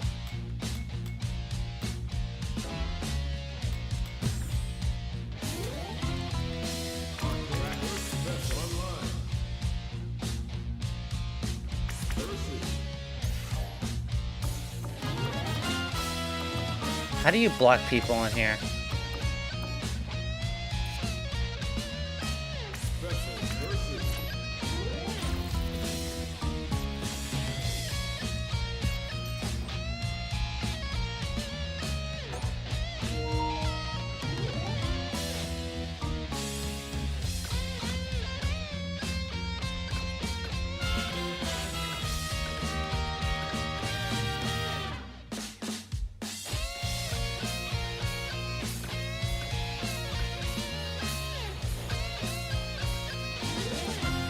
Bro, how do you block people in here? Dude, these menus are dog shit, bro.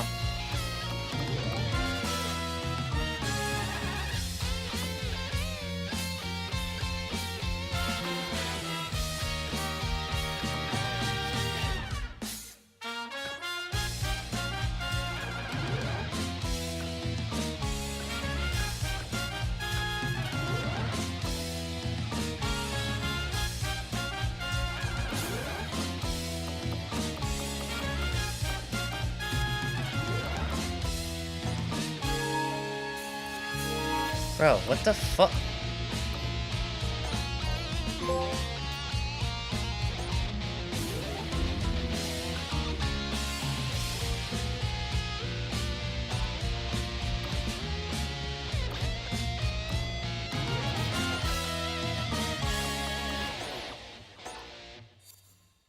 I'm blocking that guy.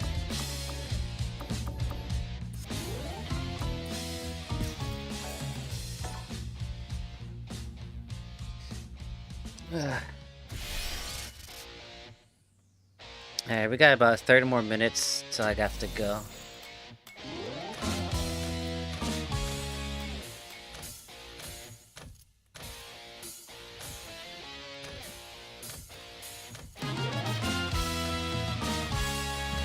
I'll probably do like 2-3 more sets and then I'll just do training mode till I have to go.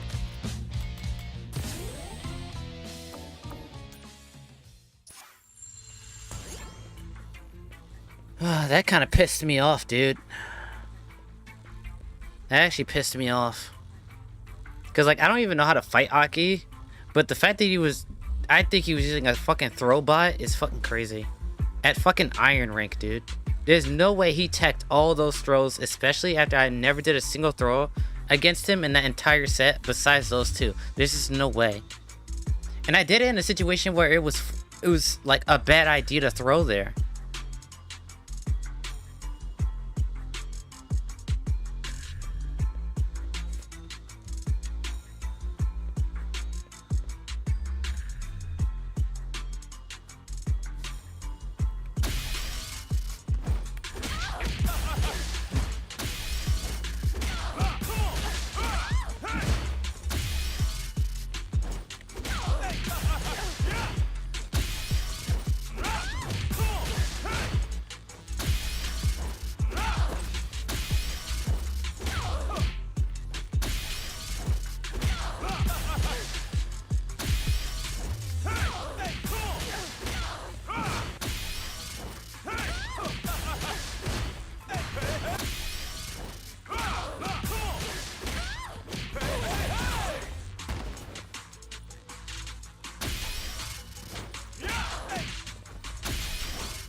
I'm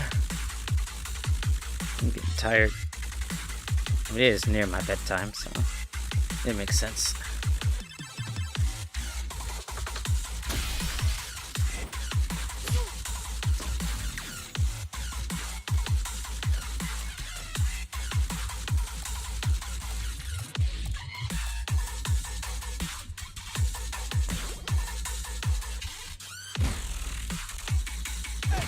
Like, all my buttons are like really good for pressure. I just don't know how to.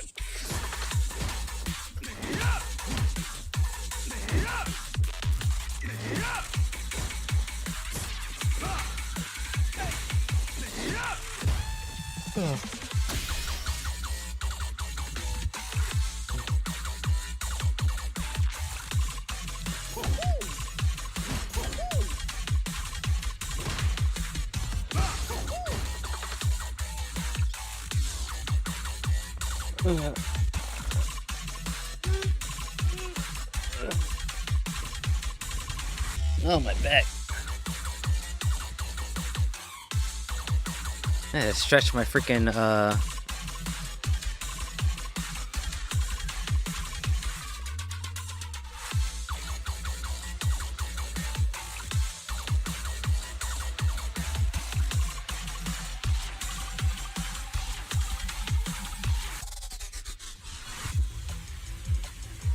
Dang, can I not matchmake with anybody?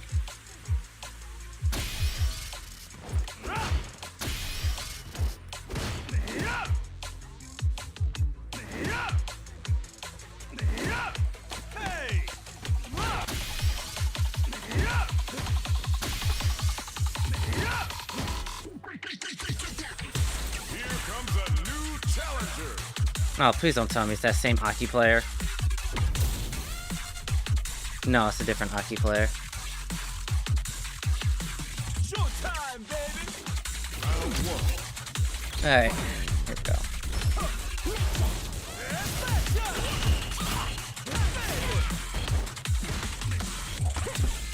Okay, mashing throw.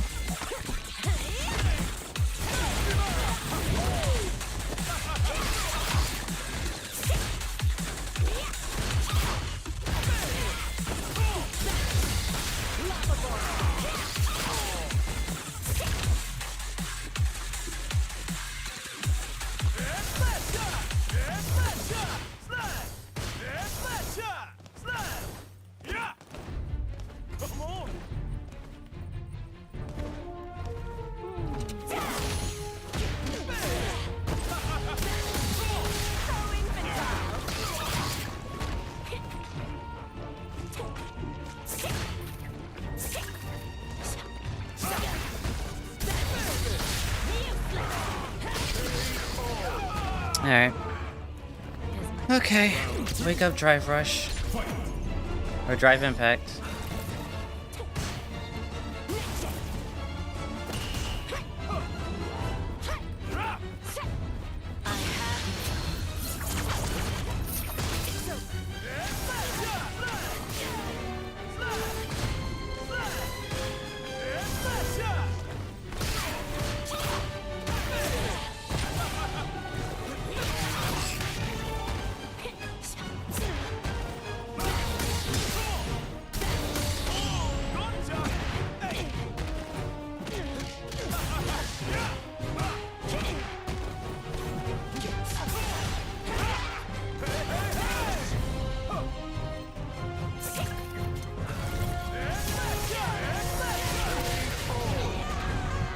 Yeah, I really need a lot of training.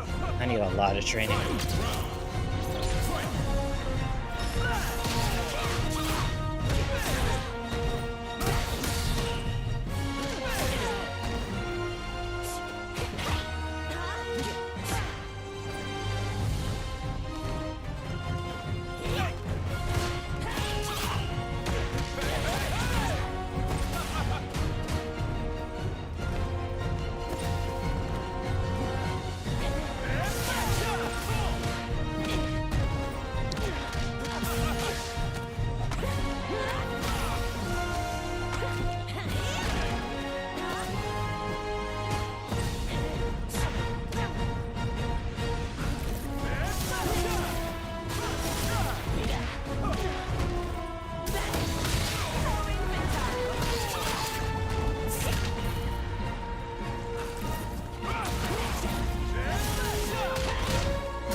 I don't know whether to be offended that I fell for that, but I'm still learning. It's fine.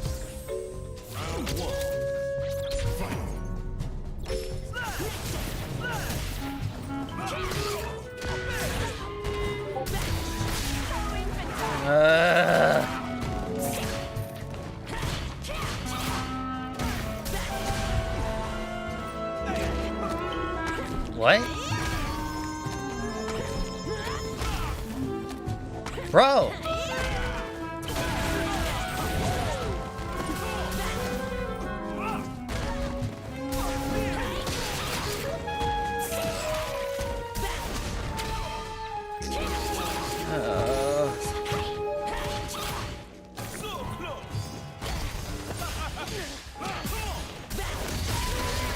Bro, there's no fucking way, dude. Alright, calm down. There's obviously an answer for what he's doing. Obviously, it's not a good strategy. So. You are a naive one.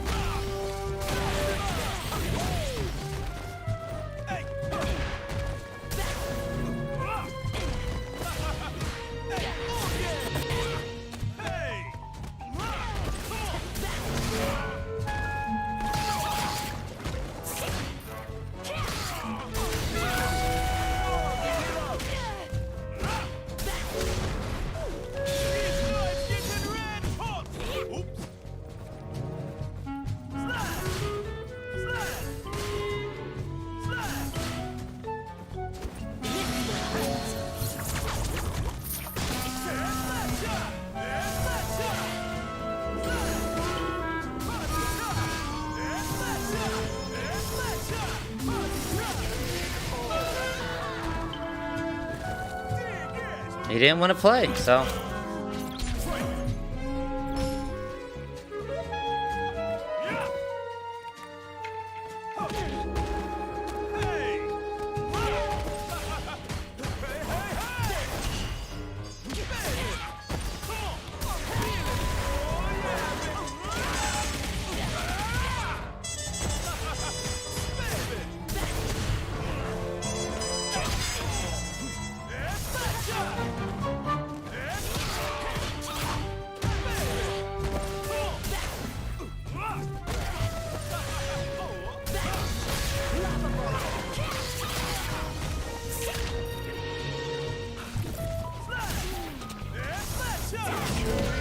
Oh.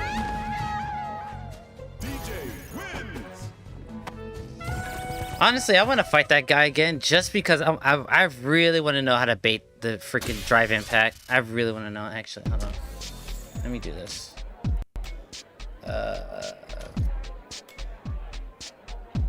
Yeah, wake up.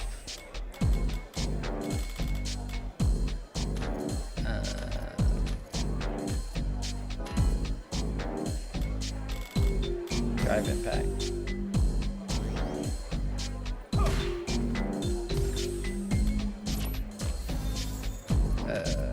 Still.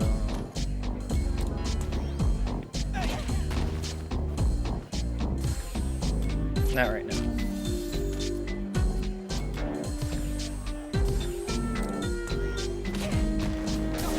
Alright, there we go.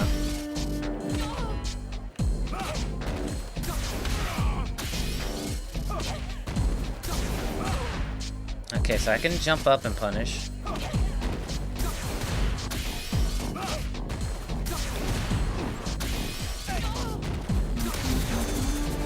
Okay.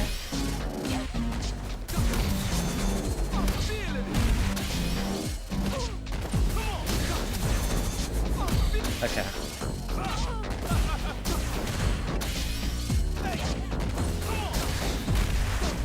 Okay.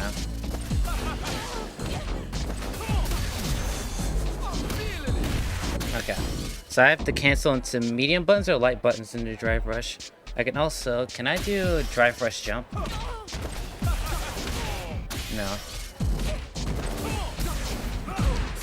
Oh, I can.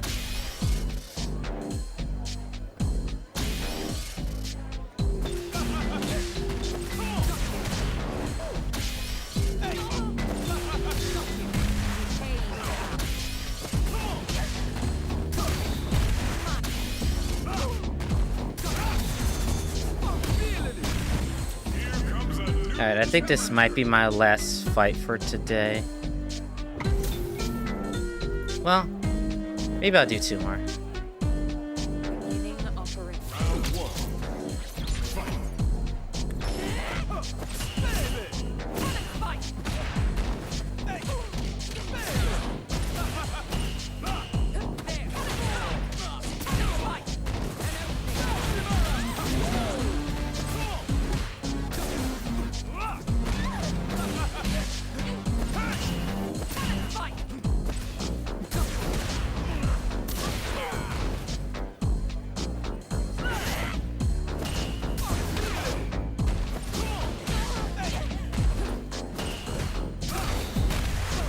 Damn it.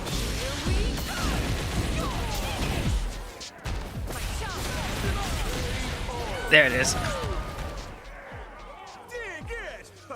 Yeah, yeah.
Damn, that combo is so freaking hard to do, man.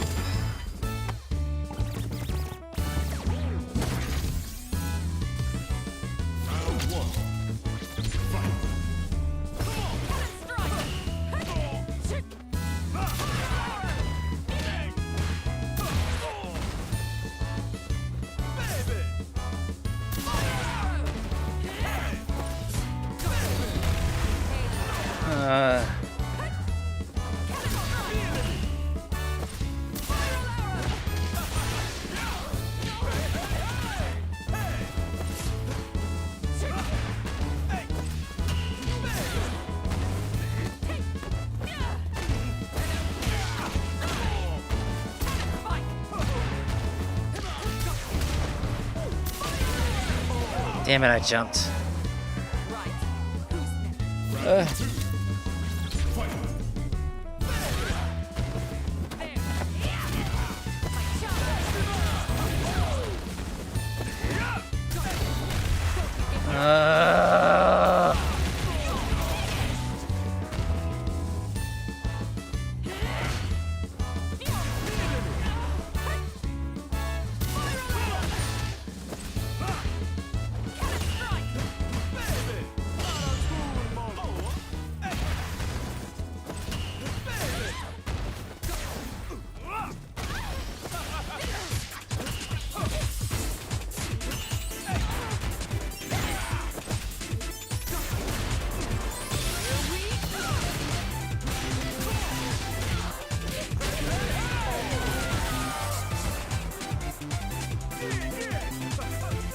Oh, God.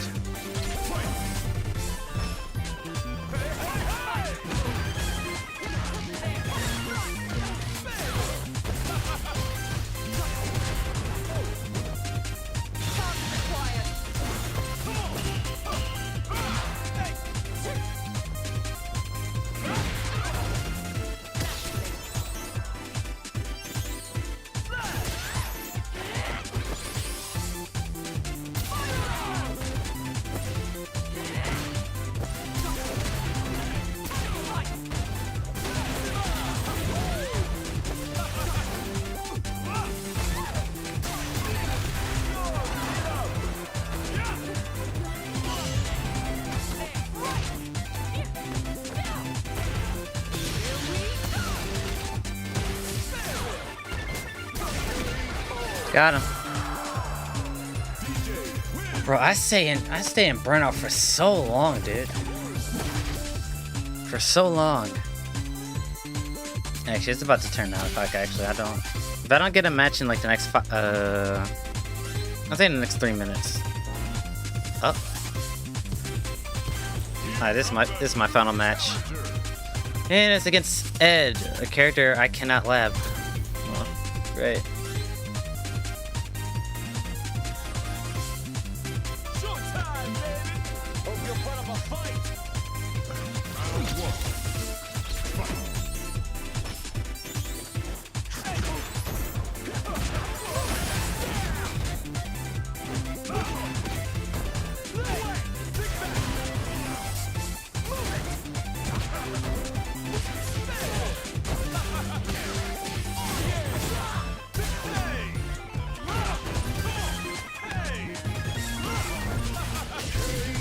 Got him.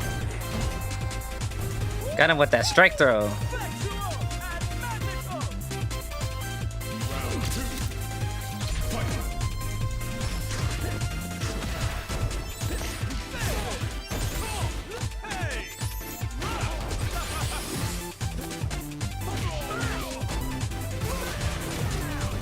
He did DP as a wake-up option?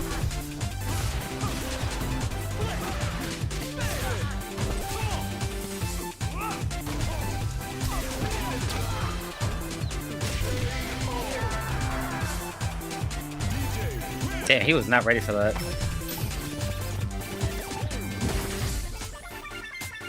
Oh. Okay. That's gonna be it for me today. Got a lot of training done in Street Fighter 6. We got into a little bit of a... So now I'm bronze. So... yeah, learning Street Fighter 6, I'm starting to understand the combo system and how things work. I don't really know... I don't want to say I don't know how pressure works, because it's just a bunch of like frame traps and stuff like that, but I'm just like not comfortable of like my opponent just sitting there blocking, because obviously most people don't block at this ranks. So I don't know. I guess I'll figure it out. Hopefully I can ask some of my my local friends to help me out. Maybe look at my VOD or look at my matches, and you know, but we'll see about that. Tomorrow I'll be back with some more reaction videos. It's gonna be mostly Sparking Zero relevant, and then after the reactions I might play more Street Fighter 6, or I might play Sparking Zero. I don't know which game I'm gonna be playing tomorrow, but it's either Sparking Zero or Street Fighter 6. So I hope you guys enjoyed the stream. Hopefully you guys come back tomorrow. Be sure to check out all my links in the description, because all my friends' channels and all that stuff is down there. And I will see you guys tomorrow. Sayonara.